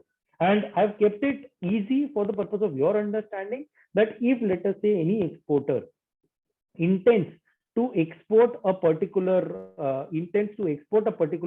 product, 1 unit of football, then as per government, cotton fabric of almost 0.23 square meter, adhesive of 23 grams, the bladder of 1.02 in number, ink of 5 grams, hardener of 1 gram, thinner of 1 gram, thread of 13 meters are supposed to be used for the purpose of manufacturing 1 football or 1 soccer ball. So this data which the government publishes periodically is called standard input output norm. So this is the standard input as per government to manufacture the output called 1 soccer ball or 1 football. So if the product which you are exporting is having a SION norm prescribed, then in that case, the matter becomes very simple and you will be eligible for the purpose of benefit on the basis of SION norm. However, wherever, let us say, the SION norm is not prescribed, there will be innovated products, there will be new products which will come into market where the SION norms are not prescribed, or you are doing only a portion of the job and not the entire product per se. In those cases, there is a possibility where SION norms are not prescribed. Over there also, you will be eligible for the purpose of benefit in self-declaration mode. In self-declaration mode, wherein whatever we have seen it over here in terms of the benefit which is prescribed as the standard input, you will have to on your own describe the same thing. However, this is supposed to be finally adjudicated by the norms committee, and it takes a lot of time for the norms committee to finalize this. But despite doing that, the benefit will be eligible. This benefit, the raw materials, whatever we are discussing, will also include a standard wastage also, and that is why you are seeing the fact that bladder, for example, is considered as 1.02 in number. 1.02, because normally the football is an outer shell, there will be a bladder which is inside that, right? That bladder is considered as 1.02, which is inclusive of the wastage if there is any. So the wastage are also considered. If there is any fuel, oil, catalyst, or any consumables which are used in the manufacture of the final resultant product, that also is considered at the time of determination of raw material. So the benefit in this juncture is duty-free procurement of your raw materials for the purpose of your exports. So if you are into exports and if you are into duty, if you intend to procure any goods without duty payment, then advance authorization is the best case scenario. Now there is one more scheme within advance authorization, which is called advance authorization for annual requirement. So if, let us say, you are into a clear export business, you have various different export orders which are very similar to your exports which you have done it in your last year or your preceding years as well, then you can, rather than applying on the basis of orders whatever you have received, you can apply for an annual period, that the benefit would be given not qua the orders what you received, but qua the annual period that you have exported, let us say, in your last 3 years of 100 crores of goods. Then in that circumstances, you can opt for an advance authorization for an annual requirement as well, wherein the benefit will be, same benefit will be given, but over a period of 1 year. So this is a sub scheme of advance authorization. Now, what is the benefit? Again, all duties which are payable on the customs, on the import, customs, basic customs duty, additional duties of customs, let us say if there is any on importation of those products which are not in GST, education, cess, anti-dumping duty, safeguard duty, IGST, which has been extended up to 22, but you will not be eligible for the purpose of duty drawback unless and until, let us say, you have brought any domestic products. So if you have procured everything out of, let us say, this particular list on an import basis, you will not be eligible for drawback. But if there is any product which are domestically procured, then you will be eligible for the purpose of ordinary duty drawback as well. But the scheme says you will be eligible for all sorts of duties, and it is not restricted to only basic custom duties or IGST. It is also covering safeguard duties and anti-dumping duty. So this is an end-to-end benefit for the purpose of your imports as well. Now, since they are providing you with such a great relief, they are creating certain conditions. Those conditions are in the nature of export obligation. So because you are importing the raw material without any customs duty, you'll have to export the resultant product out of the same raw material, whatever you have imported duty free, either through physically. So physically you convert those raw material into finished goods and supply it, either through merchant exporter. So you supply it to somebody else and he will supply further to the export market. But in those circumstances, your name should also be there in the shipping bill, and there is a separate column which is prescribed at the time of doing exports, or through deemed exports. So if you are giving to any EOU, any other advanced authorization holder, or to an SEZ, those as per the chapter 7 of the foreign trade policy also will be considered. And if you are supplying any goods to a foreign going vessel also, the same benefit will be eligible. So the benefit of import without any duty is with an export obligation, and that export obligation is supposed to be completed within a period of 18 months from the date of license. And I would want to repeat it over here. It is from the date of license. So obligation is within 18 months from the date of license. The period of import or the eligibility for the purpose of import is within a period of 9 months from the date of license. So you can import any goods within a period of 9 months, and the export is within a period of 18 months from the import.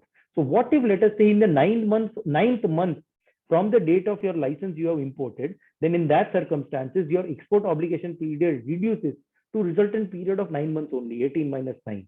So your period of export obligation reduces. You can certainly revalidate it for the purpose of extended period of export obligation by a 6-month period. So 18-month period gets into 24-month period. As of now, because of the COVID, the general timeline of export obligation has been extended for both advance authorization as well as the EPCG scheme. But however, in general, other than COVID, 18 months plus 6 months basis the payment of composition fee. Now, this license, the advance authorization license, is not transferable. The license, whatever you have brought, whatever you have taken from the DGFT authorities, is not transferable. You cannot transfer the license. You cannot transfer even the raw material, whatever you have imported under advance authorization, to anybody else. So you cannot sell the raw material as it is. The scheme per se is not transferable. कि मैंने आज खरीदा किसी और को बेच दिया. The scheme per se, unlike MAIS, STIS, which is transferable in nature, advance authorization comes with an actual user condition. The person who has imported, the person who has been granted the scheme, only those will be eligible for the purpose of usage of that particular benefit. Nobody else. If you get, let us say, taken over, there is a mergers and acquisition transaction or a slum sale or a demerger which happens, then there was a process which was there, which was prescribed by the DGFT, which is supposed to be undertaken. Now that process has been eased out significantly, and now there is just a compliance which is supposed to be done. But over and above the mergers and acquisition, you cannot transfer the raw material. Though there is no physical checking which the DGFT authorities or the customs authorities have it, but the scheme per se is with actual user condition, and it is not allowed to be transferred per se. So it is very important to know. And the other important factor is that there is a minimum value addition. There is a minimum value addition of 15% which is required under the advance authorization scheme from the raw material to the finished product. So even if by doing an assembly of a particular product, and if that changes into a manufacture, and thereafter, which let us say results into a 15% value addition, then you will be eligible for the purpose of benefit of advance authorization. And the benefit of the minimum value addition condition for the purpose of gems and jewelry is reduced to 3%. But for all other products other than gems and jewelry, 15% is the bare minimum value addition which is required. So this is the overview of the advance authorization scheme, but the scheme provides the benefit on exemption from all the imports. Very similar is another scheme called DFIA. DFIA actually is a subset of advance authorization only, but it is issued only in the circumstances where there is a SION norm prescribed. It is not eligible on the basis of the self-declaration. So over and above that, the scheme is predominantly the same. But one of the other important distinguishing factor is that only after doing exports, you will be in a position to claim a DFIA. Only after doing exports, you will be eligible for the purpose of the DFIA benefit. So it's a post-export scheme. Advance authorization can act as a pre-export as well as post-export benefit, but this scheme will act as only post-export. So once you will have to do the export, you'll have to get the money. Thereafter only you'll have to get the DFIA, and the intent for getting a DFIA is supposed to be disclosed at the time of filing shipping bill. Once the scrip is issued to you, DFIA scrip which is issued to you, you will be in a position to use this only for the purpose of basic customs duty, not for IGST, not for cess, not for anti-dumping duty, not for safeguard duty, not for any other cesses. So it is only and only basic customs duty, but it is transferable in nature. The scrip, whatever you have done, because you have exported first and then you have received this particular benefit. So it is transferable in nature. You can transfer it to anybody else as well. Secondly, the value addition content which is required in this particular DFIA scheme is 20%. Unlike in advance authorization, which is 15%, this scrip requires the value addition condition of 20%. So for easy understanding of everybody, right, there is a small comparison which I have done, and exactly the same thing, that is issued on the SION basis. The DFIA is issued only on SION, not on a self-declaration basis. Export obligation is 18 months, export obligation is 12 months. Actual user condition, DFIA is transferable because it is after export. It is available pre-export as well as post-export. However, this is only for the purpose of post-export. Minimum value addition condition 15%, minimum value addition condition 20%. All sorts of import duties are eligible for the purpose of exemption in advance authorization. In the case of DFIA, only basic customs duty is eligible. Terminal excise duty, if there is any, the exemption or the refund will be granted in the case of advance authorization. However, since it's not an exemption route, because the exports will happen first, the terminal excise duty, if there is any, will be refunded back from the DGFT if there is any excise duty which is paid. So this is the overall DFIA. It's exactly the subset of an advance authorization. So let's look at the summary of both the advance authorization as well as DFIA through the help of this particular video. If one is making an export product, one has a choice to procure inputs and raw. Currently, there are two duty exemption schemes. First, an advance authorization AA scheme, and second, duty-free import authorization DFIA scheme. Advance authorization is issued to allow duty-free import of input which is physically incorporated in the export product. Authorization is issued for inputs in relation to the resultant product. This is calculated based on Standard Input-Output Norms, SION, or the basis of self-declaration. The SION norms specify how much of input is required for making an export item. This also accounts for the wastage of the input in the production process. For example, if we were to make a size 40 shirt for export, SION would tell us how much of fabric would be allowed under AA. Currently, SION is published by DGFT for more than 11,000 products. If your export product is not listed under SION, or if your requirements differ, you may go under self-declaration. And yes, if you want to use Indian inputs in place of imported inputs, even then AA schemes comes to your help. You may get the AA invalidated against domestic procurement and save on central excise duties. In short, imported or Indian, you don't pay duties and taxes as long as you export the finished product. DFIA scheme is similar to AA scheme. It is also allowed for duty-free import of inputs. Unlike AA, DFIA is issued on a post-export basis for products for which SION has been notified. Further, DFIA shall be exempted only from payment of basic customs duty and not total duties. Also, DFIA is transferable.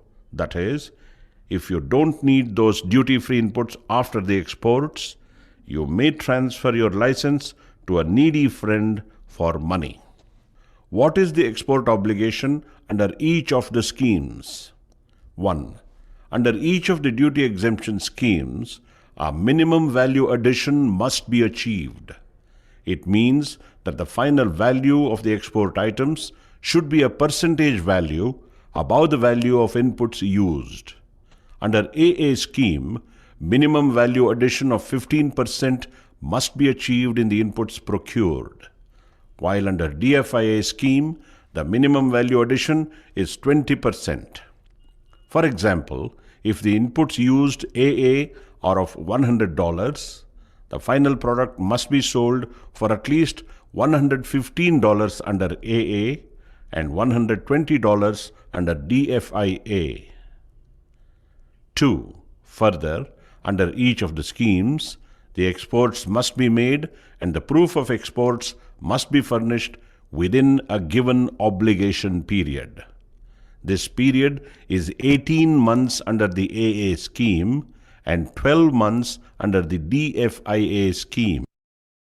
If one So this was all from the perspective of advance authorization and DFIA. Moving forward this discussion to another scheme called Export Promotion Capital Goods Scheme, which is called as EPCG scheme. Now, as the name suggests, this particular scheme allows duty-free import of capital goods. Duty-free import of capital goods. So advance authorization and DFIA were meant for the purpose of importation of raw material, whereas EPCG scheme is meant for the purpose of importation of capital goods without any payment of customs duty. At this point of time, the EPCG is also known as 0% EPCG scheme because in last 20 years, the EPCG scheme have gone into multiple variations or multiple versions, because earlier there was a 5% EPCG scheme. Thereafter, it got reduced to 3% EPCG scheme, and then now it is a 0% EPCG scheme. The 5% and 3% EPCG scheme means that you will have to make the payment of customs duty of 5% of whatever is attributable, and the 95% will be exempted.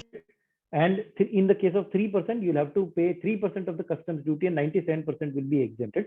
Whereas 0% EPCG will practically mean that you don't have to pay any customs duty, and the customs duty, entire amount of customs duty is exempted. You can also procure the capital goods from indigenous market, including at the time when the GST also got introduced. So you can also procure the capital goods from the indigenous market as well, and you will be eligible for the purpose of benefit as well. So either the goods are imported or the goods are domestic. In both the cases, the benefit of EPCG is eligible. Now, what is the benefit? The benefit is, like I said, duty-free import authorization, duty-free benefit all throughout. The GST benefit has been extended up to March 2022, and this is incorrect. And EPCG holder can also procure the goods domestically after doing a process of invalidation or advance release order as well. The definition of customs capital goods will not only include machinery, but it will also include computer software, tools, dies, jigs, and whether the machinery is imported in CKD or SKD, completely knocked down or a semi-knocked down version as well. And the spares to the extent of 10% of the value of plant and machinery can also be imported along with the machinery as well, or the spares to the extent of 10% is also eligible for the purpose of the importation without payment of customs duty. When you are let us say when you are a merchant exporter, when you are a trader per se, in that circumstances also you will be eligible for the purpose of availing the EPCG scheme, subject to the fact that the benefit is given to a particular supporting manufacturer. So whatever the machinery you will import is installed in a particular supporting manufacturer. That supporting manufacturer will manufacture all those goods, give it to the merchant exporter exports the same, and in that circumstances the benefit of EPCG can be passed on to the supporting manufacturer through merchant exporter as well. the government is granting you the benefit of customs duty exemption, then there are obviously export obligations which are also coming into play. Here, the export obligation is to export the goods which are manufactured from that particular machine, but though the scheme does not say specifically from that machine, but that export obligation is supposed to be made 6 times the value of duty saved within a period of 6 years. So let us presume the fact that the value of the goods imported is 100 and 30% is the customs duty which is applicable, including BCD, IGST and all put together, which I am availing the benefit of. In that circumstances, you will be saving customs duty of 30.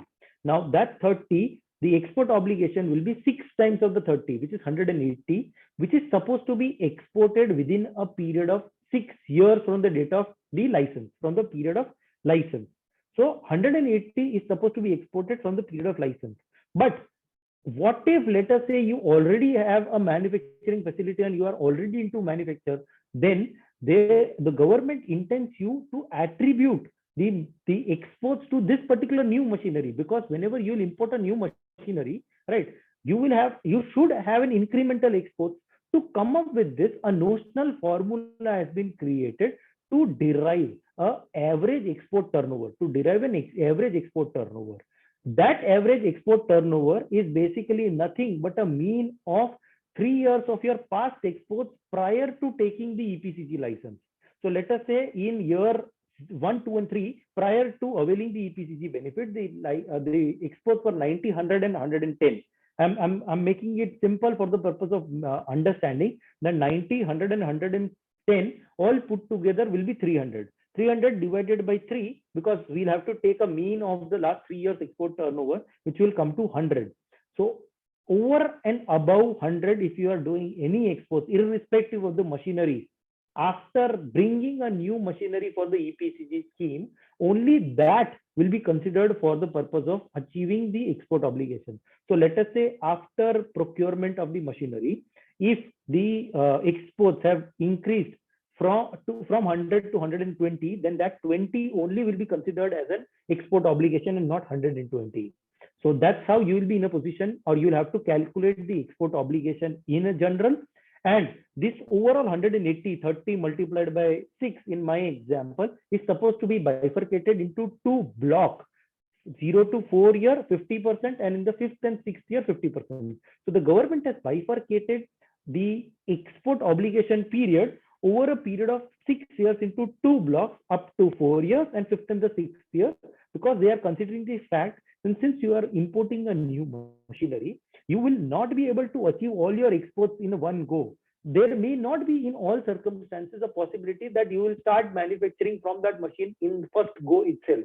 And hence, they are saying that we estimate that over a period of 1 to 4 years, your exports from that attributable machinery will be 50% only. And the 5th and the 6th year, the machinery will have a far more higher utilization, and because of that they have considering 50% in the 5th and the 6th year in terms of the export block period.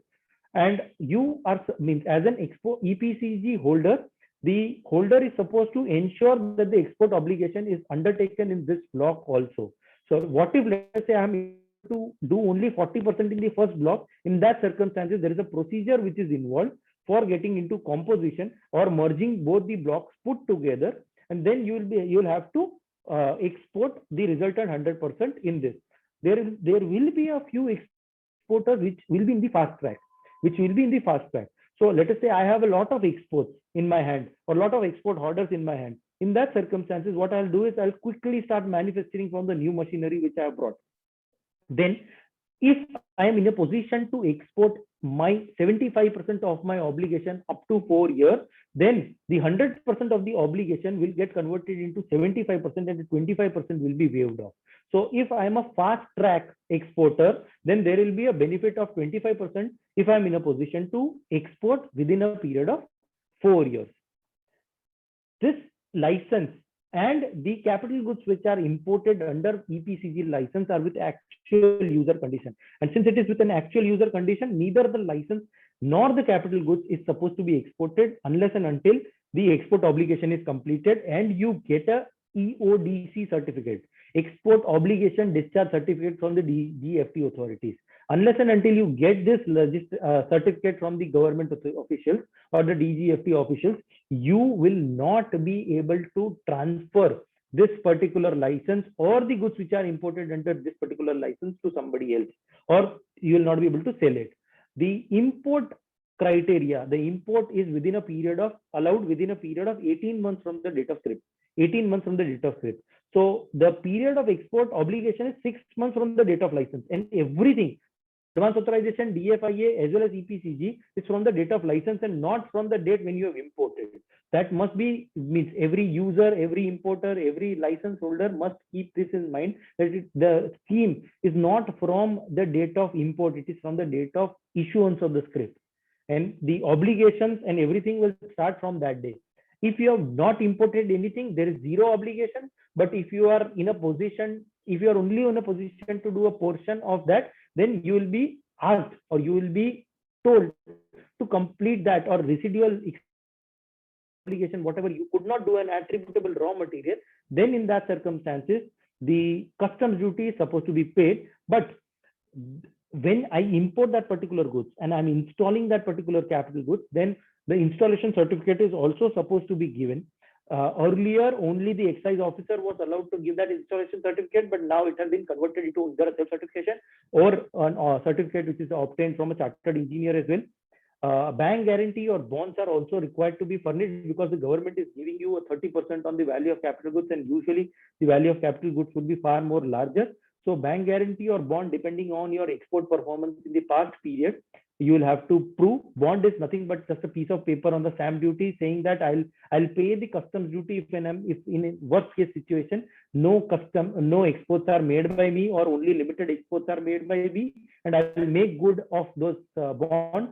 This bond is dependent only on the fact that you have a fairly large track record of your exports, bare minimum 3 years. Otherwise, the customs officials will insist on taking a bank guarantee, so that the risk of the customs officer reduces, and the bank is giving the guarantee. So certainly they'll take some security from you, either in the form of fixed deposit or in the form of any other deposits or any surety or mortgage.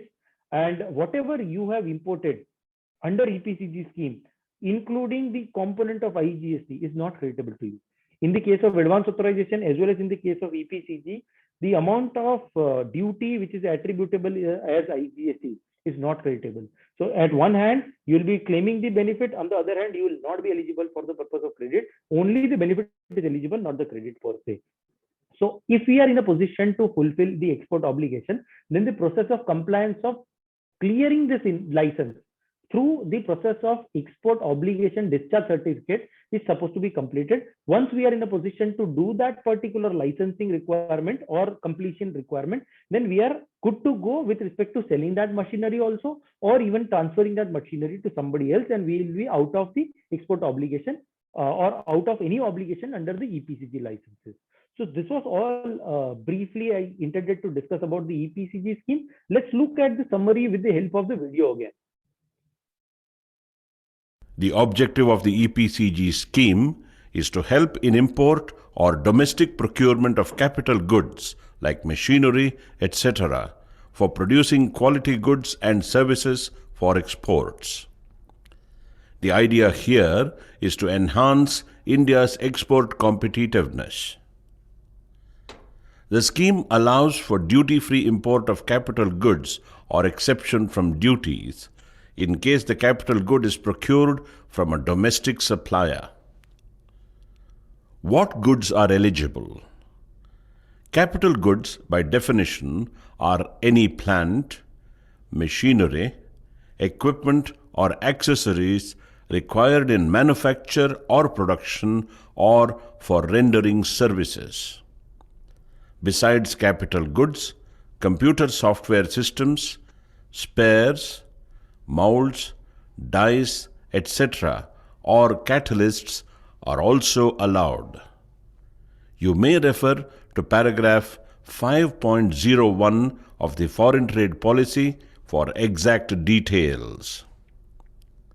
All of these items can be imported or indigenously procured without payment of duties under the EPCG scheme, given that they will be used for producing export goods and services.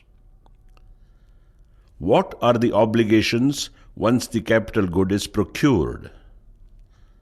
Once a good has been imported, the authorization holder of the EPCG license would have to make exports and show proof of the same to DGFT for redemption of the authorization. The exports in the next 6 years should be at least 6 times the duty saved in the authorization. This export should be over and above the average exports done by the firm in the last 3 years. This export obligation is again divided into 2 blocks of 4-year and 2 years.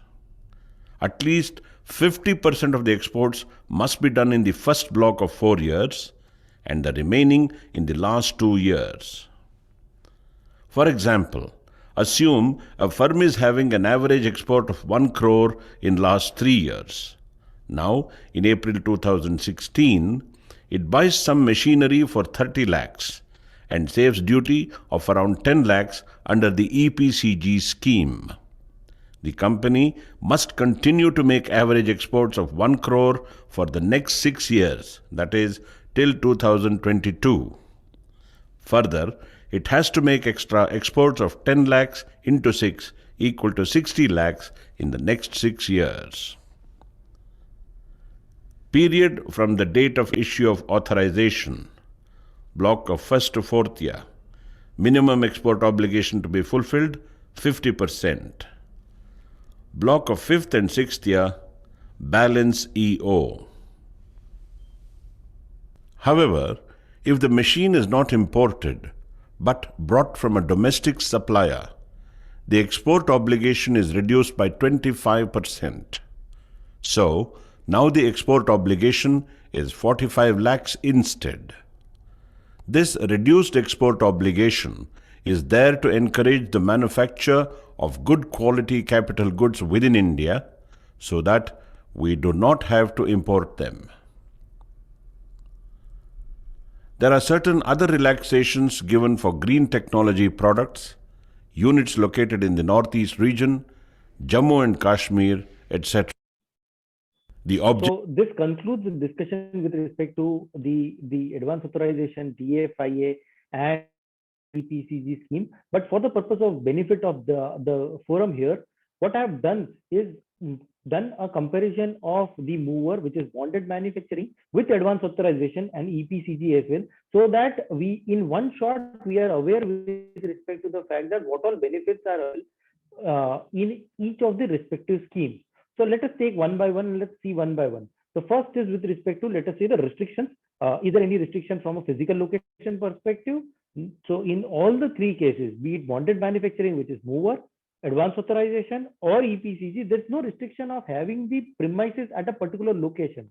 So it is only in the case of SEZ where there's a restriction of physical location. Otherwise, in all the cases, there is no restriction of physical location. Then coming to the benefit. So the benefit in the case of mover is duty deferred for raw material and capital goods, and it only excludes capital goods. It only excludes goods. This is deferred. The duty is deferred. If you export, the duty is exempted or waived.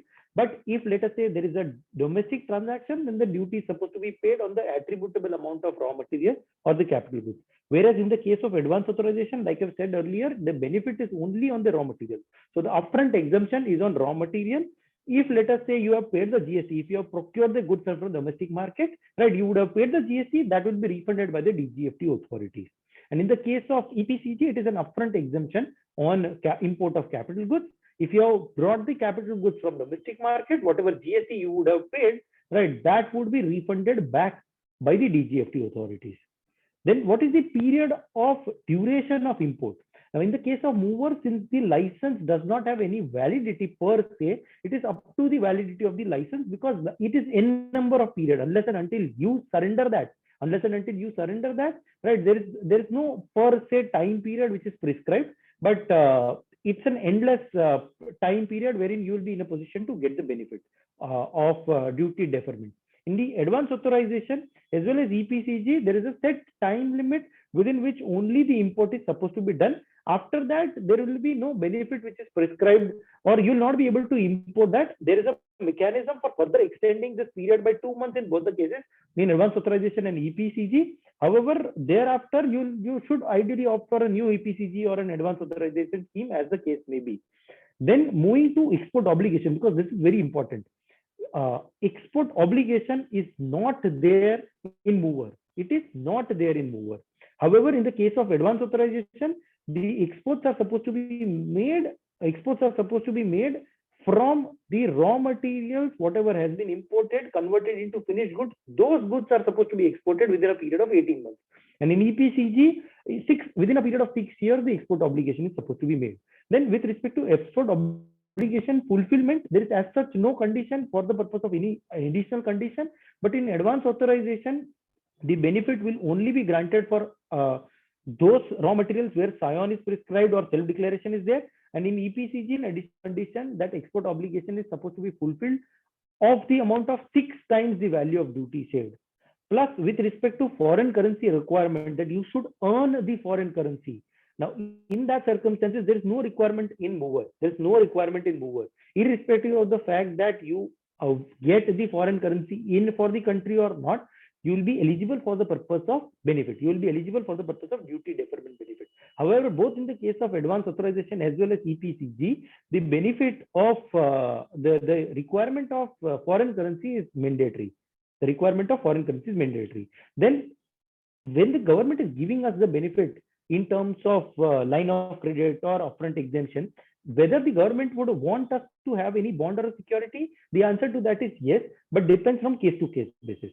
So for the purpose of mover, the government or the scheme per se requires only bond, which is supposed to be given, followed with an insurance agency, insurance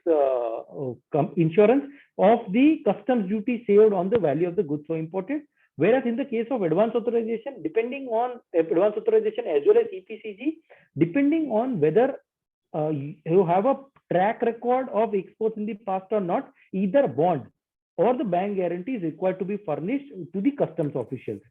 And the benefit, just moving forward to the benefit of drawback, right? The benefit of drawback is not available in the case of mover as well as advance authorization, because in the case of the drawback is predominantly on the value of customs duty saved, basic customs duty saved after the introduction of the GST. Only the basic customs duty saved on the value of import. However, there is no duty which I'm suffering.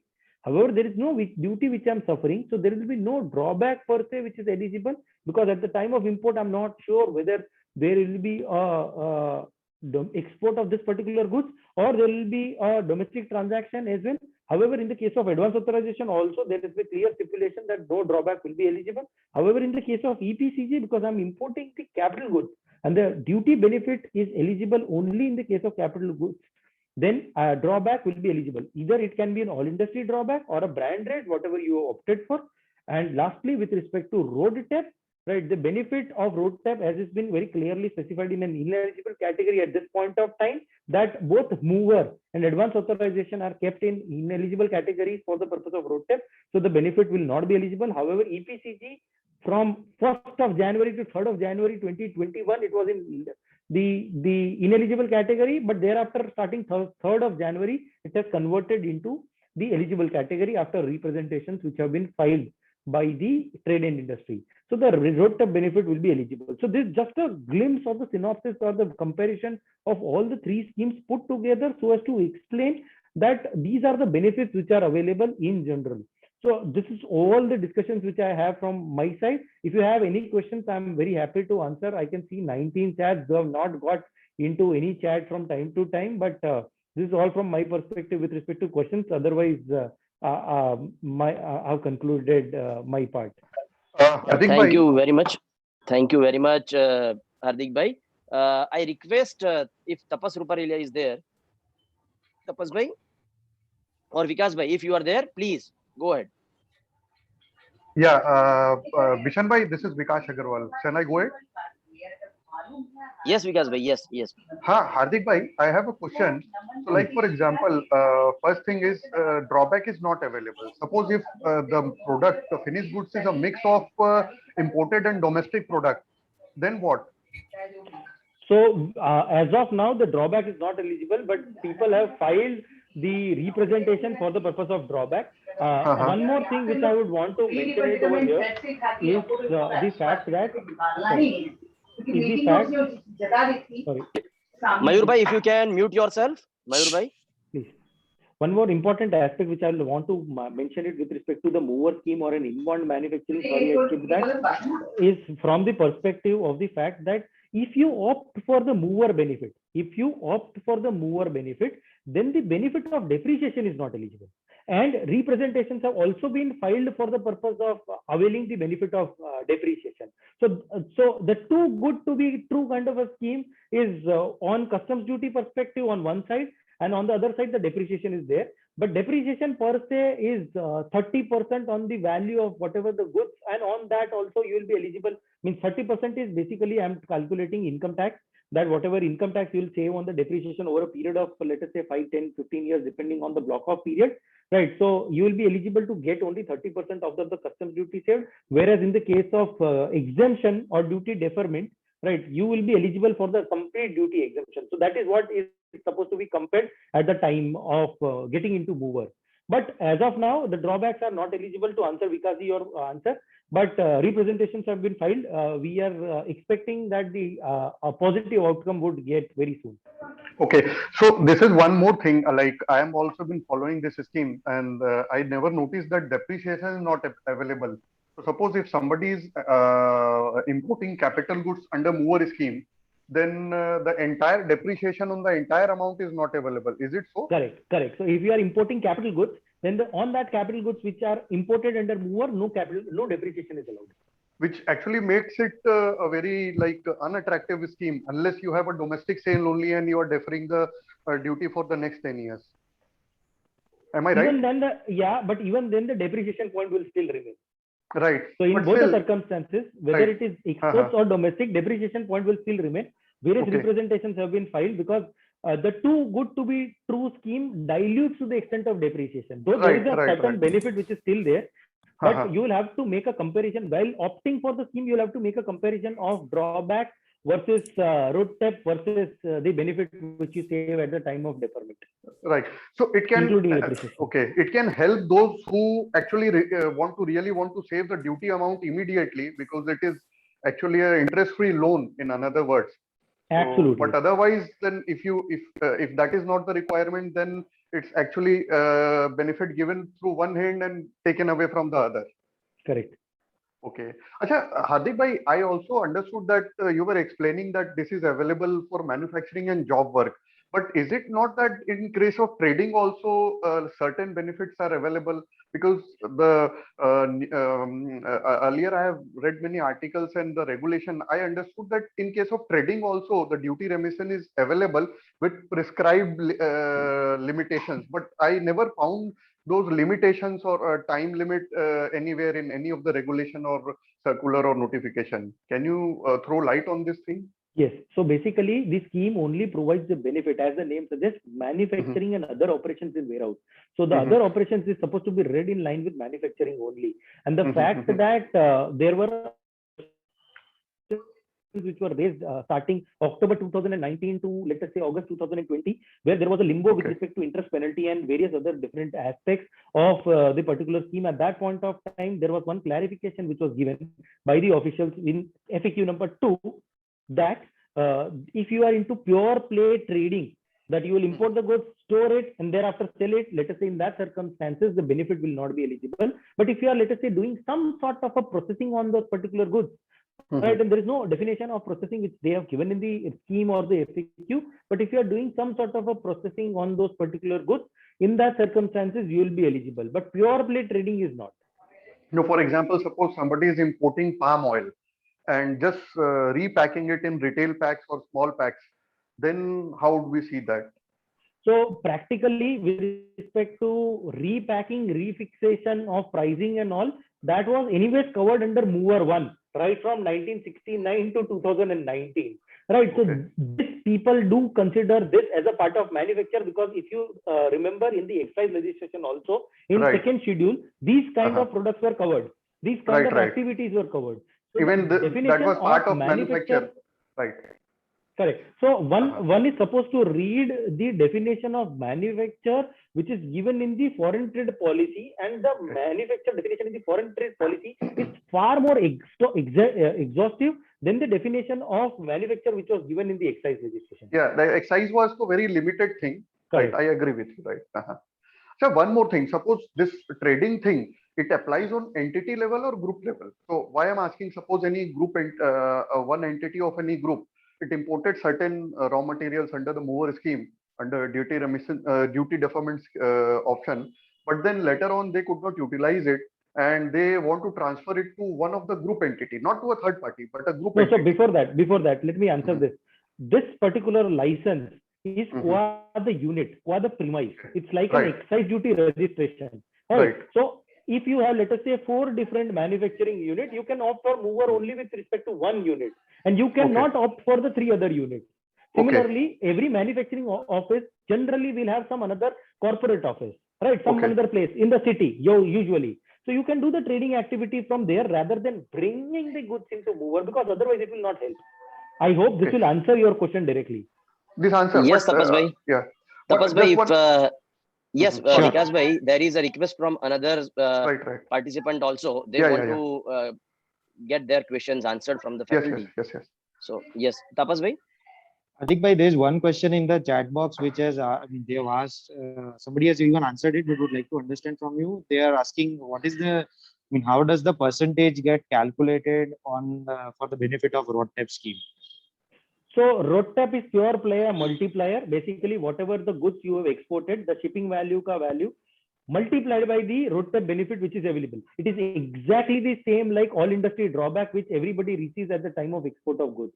But if you believe that the rate is far more lesser than the cost which are incurred on the non-creditable taxes and duties, then you can always go back to the ministry and the concerned department saying that please increase it. But otherwise, it's a pure play multiplier, nothing else. Rohan Thakkar, if you are there. Utkarsh bhai, I guess Utkarsh bhai has asked. Tapas bhai, if you can. Yes, sir. Hello. Hello. Rohan bhai, there is a lot of echo. Yeah. Hello. Now is it audible, sir? Yes, it is audible. Yes, sir.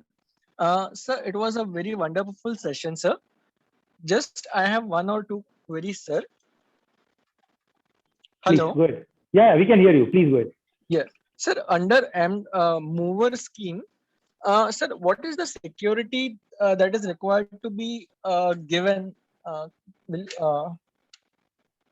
in terms of financial security, nothing. Okay. In terms of paper security, if I can say in layman term, yes, bond is supposed to be given, right? It will be on a stamp paper, right? There will be various documents which are supposed to be given on stamp paper, right? That I will comply with this, I will comply with this and all.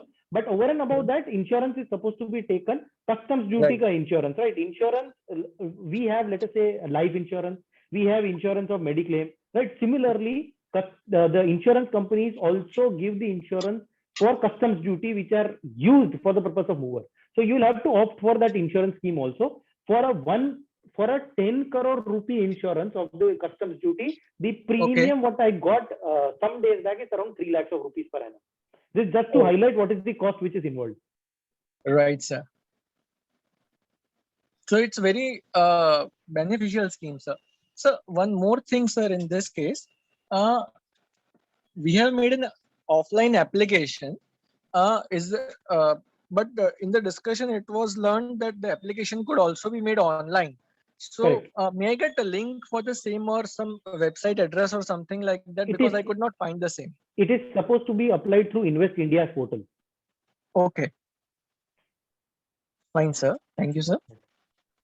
May I ask one more, sir? Sir, under... Yes, Rohan bhai.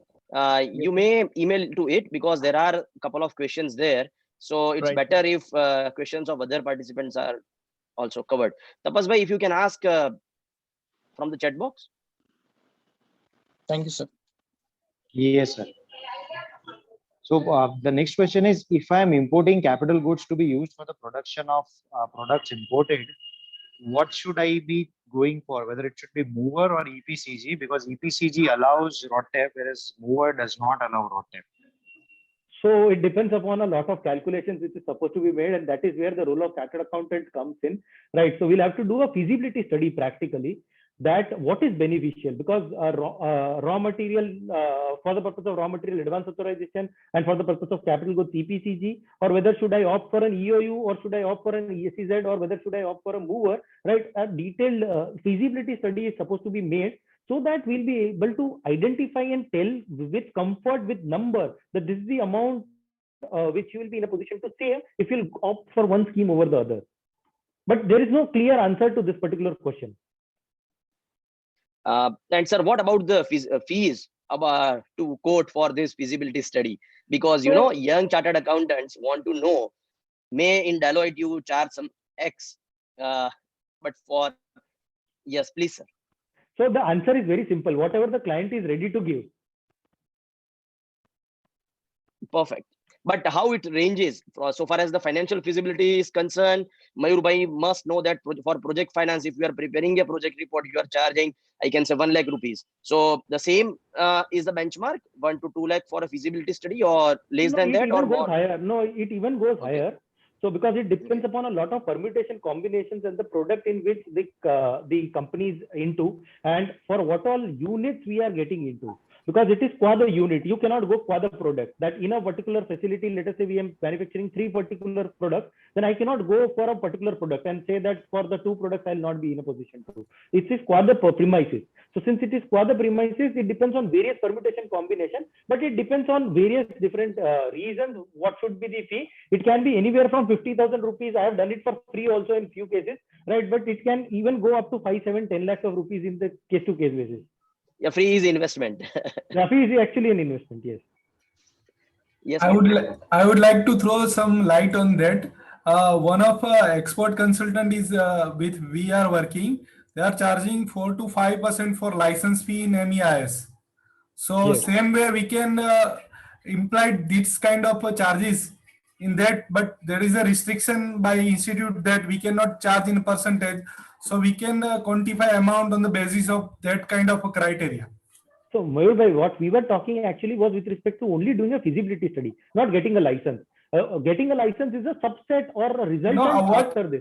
I agree with you totally, but just I throw light that these kind of charges are taken by the expert consultants. Correct, correct.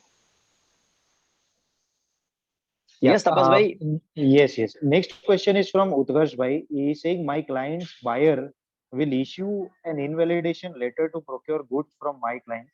My client will manufacture the product using domestic and imported goods both. Can my client get an EPCG license for import of goods and get EPCG invalidated for the domestic products? So for the purpose of supply to the ultimate resultant person who is, let us say, the first A, right, the client is having EPCG license. He can procure certainly the goods from any other person, including domestic supplier, right? And that domestic supplier, if he wants to procure any goods, the capital goods per se, the domestic supplier, right? In that circumstances, if he wants to get into an EPCG license, right, he can certainly do so. He can certainly do so. The supplies from the vendor, domestic procurement, to the client per se in this example will be considered as export obligation, but it is only to the particular line item. But EPCG per se is qua the machinery, and over and above that 6 years and 6 times the value of duty saved.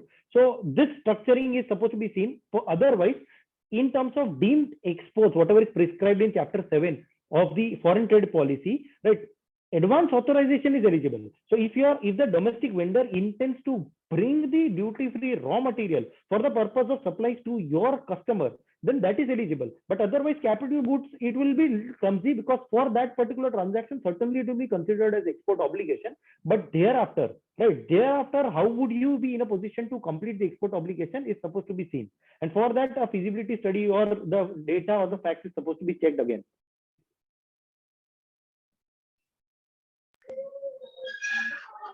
So one question from my side.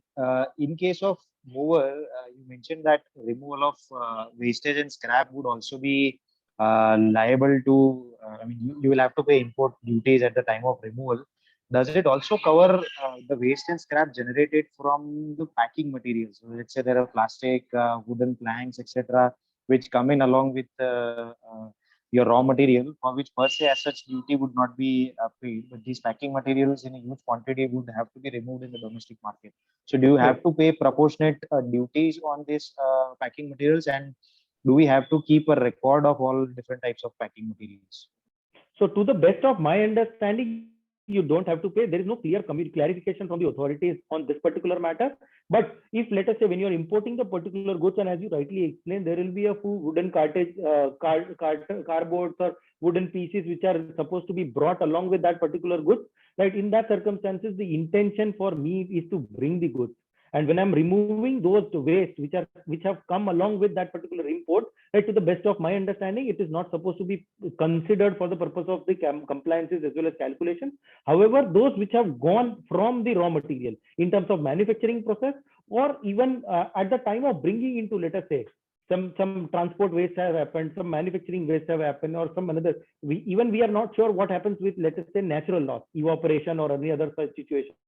Whether on that circumstances also I'm supposed to make the payment of the customs duty or not, that also we have asked. But to the best of my understanding, to answer your specific question, I don't think so. We are supposed to make the payment of customs duty on that particular attributable waste which are resulting from import. Perfect, sir. Thank you. In case of EPCG, if I have taken an EPCG license for importing of, let's say, certain molds, and I am exporting the final product towards an export obligation of these goods. Now I am importing another set of capital goods which are similar in nature, for which I will be manufacturing similar kind of goods. So let's say in the previous year I had imported certain capital goods for which I also used them for manufacturing final products and exported them.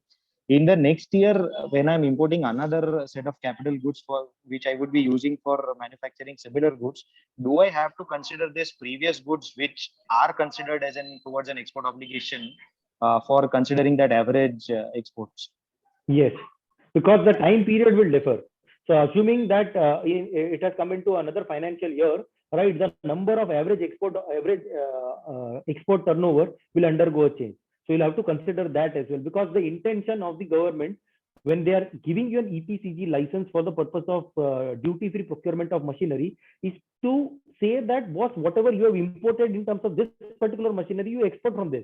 But practically, it is not possible that you identify that the goods have been manufactured from this same machinery, right? Unless and until you have an SAP or you have some solid system, right, IT backbone. Unless and otherwise, it is not practically possible. So in that circumstances, a weighted average pro rata mechanism has been developed by the government, and for doing that they are asking us to do a calculation in such a manner. So assuming the financial year undergoes a change, the number also undergoes a change. Okay, thank you. Bishan bhai, do we want to take more questions? There are a few questions in the Hardik chat, bhai, but I think there are some questions. So what is your availability? We can take couple of questions. We can continue for next 5 to 10 minutes. That's okay. Yes, please. Tapas bhai. Sure. The next question is just 1 second. What if capital goods are procured under mover scheme and we are using the same for only supplying to DTAs? No problem at all. I'm doing one mover application for one of such clients where it is only capital goods which are imported, right? And 100% of domestic supplies, and the compliance which are supposed to be made is only from the perspective of raw material, is not from the perspective of capital goods. So all the monthly returns which are supposed to be filed will always go as nil. So in that circumstances, you can always go for such mover benefit also. The government will trust you. They'll ask you 100 questions. You'll have to explain them, right? But at the same point of time, there is no restriction per se. The only thing which I want to mention it over here is that any new company, any new setup can also get into mover, but the bare minimum requirement for a new setup is at least a boundary wall, security staff and others. So खाली जमीन खरीद लिया है, let us say so, और फिर आपको mover apply करना है, तो government उस फर्स्ट लेवल पे ही वो कस्टम्स ऑफिसर रिजेक्ट कर देता है. This is just for your understanding. So at least tell your customers, tell your clients that at least boundary wall create करे, security वाला रखे, and then file an mover application. Otherwise, there are chances that it will get rejected in the first application or the first go itself. There are certain few questions, I think, which Mr. Anuj Chawar has answered. There is one question lastly asked: what is the time period in which the mover application gets approved? What's the time period? From the time of, let us say, you taking the assignment as a consultant, right? You'll collect the data in 15 days. You'll apply and you'll coordinate with the customs officials and getting the license. All put together, you should consider a safe time period of 3 months. Then, right, 3 months. Thereafter, right, you will have to basically get it port registered, right? So you'll have to register that particular license at the port also. Right, then that will ideally take 3 months of time. You can get it faster as well, right? But at the same point of time, you should ideally take an end-to-end period of 6 months. That is an investment which the company will have to do. Sir, there is one last question which Mr. Sagar Raichura has asked 3 times, and he wants probably he's looking forward to an answer to it. Just 1 second. So why RoDTEP is not a replacement of MEIS? That is what he has written last. Correct. So correct. Yes, so yes. RoDTEP is actually not a replacement, right? It's a scheme which has taken over MEIS per se. MEIS. So DPB, all the 5 schemes put together which come in FTP 2009 to 14, and thereafter MEIS. All these were subset of one or the other scheme. So पहले DPB था 1997 to 2011. Right, thereafter, and that pre-export, post-export both put together. Right, thereafter, focus product, focus market, VK, GUI, market link focus product, all the 5 schemes came. Thereafter, MEIS schemes came together. All these put together are a kind of a subsidy scheme. All these put together was a kind of a subsidy scheme. So you can club all these in one basket. Since you do not consider, let us say, RoSCTL, right, as a replacement of MEIS. Similarly, the scheme of RoDTEP is also not considered as a part of the MEIS or the subsidy scheme put together. This is a concrete scheme which has undergone a series of calculations. If you have gone through the GK Pillai committee ka development from time and again, because they have to update this.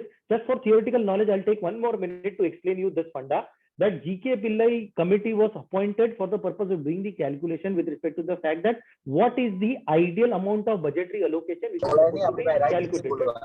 In that circumstances,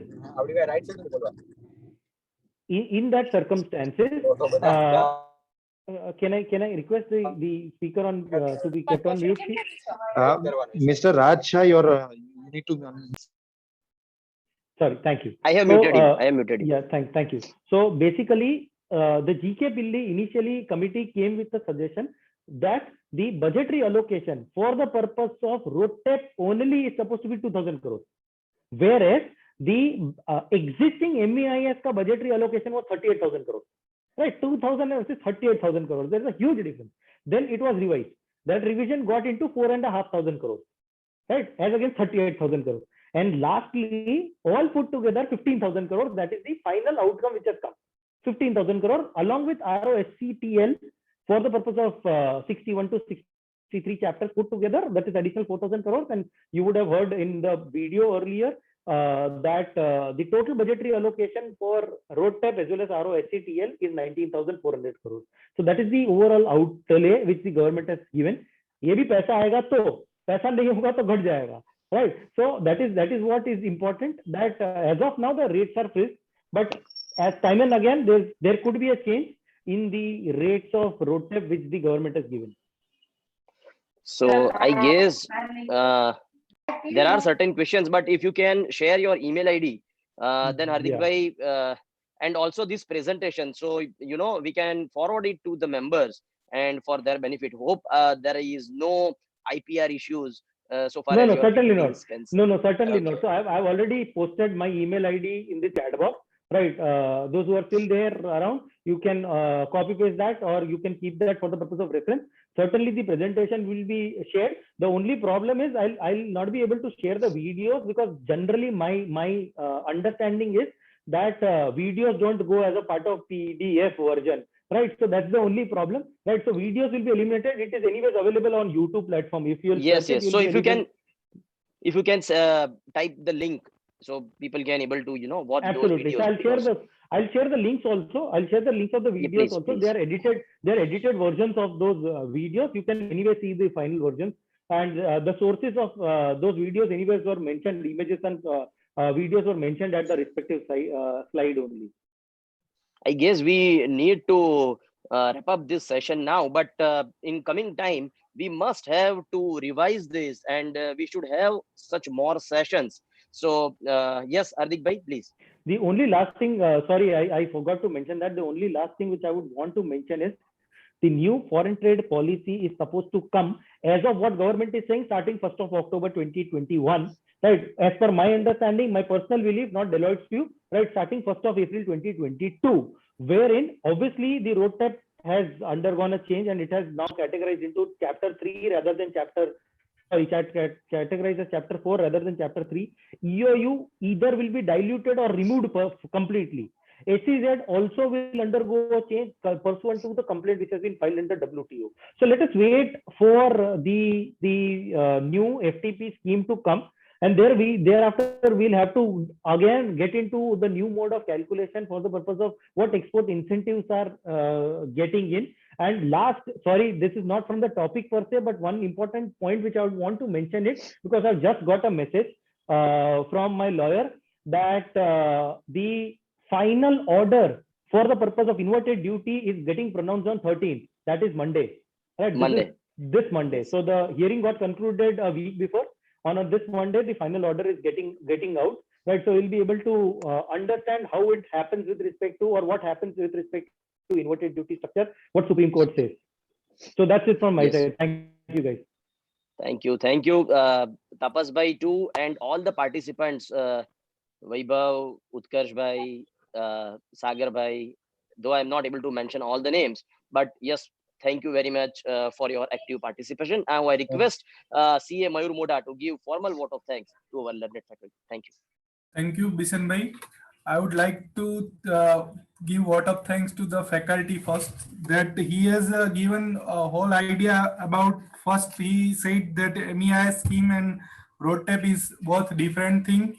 So this is new arena for chartered accountant to enter in, and he has given all the idea about the duty credit ledger 2020 RoDTEP procedure to claim guidelines in eligible categories also, and he has further given idea about mover 2019, then also on advance authorization and DFIA in detail. So very good presentation, as well as he has given practical idea how we can do in that application, etc., and also given the website on which we can do Invest India portal, in which we can do online application for the same. So very good presentation and practical approach for given to the all. Thank you, Hardik bhai, for this, and also he has answered all the questions of the participant. Thank you very much. Thank you for having me. Thank you. So we are now closing this virtual meeting here. We'll meet again. So far, maybe in physical mode. Thank you very much. Thank you.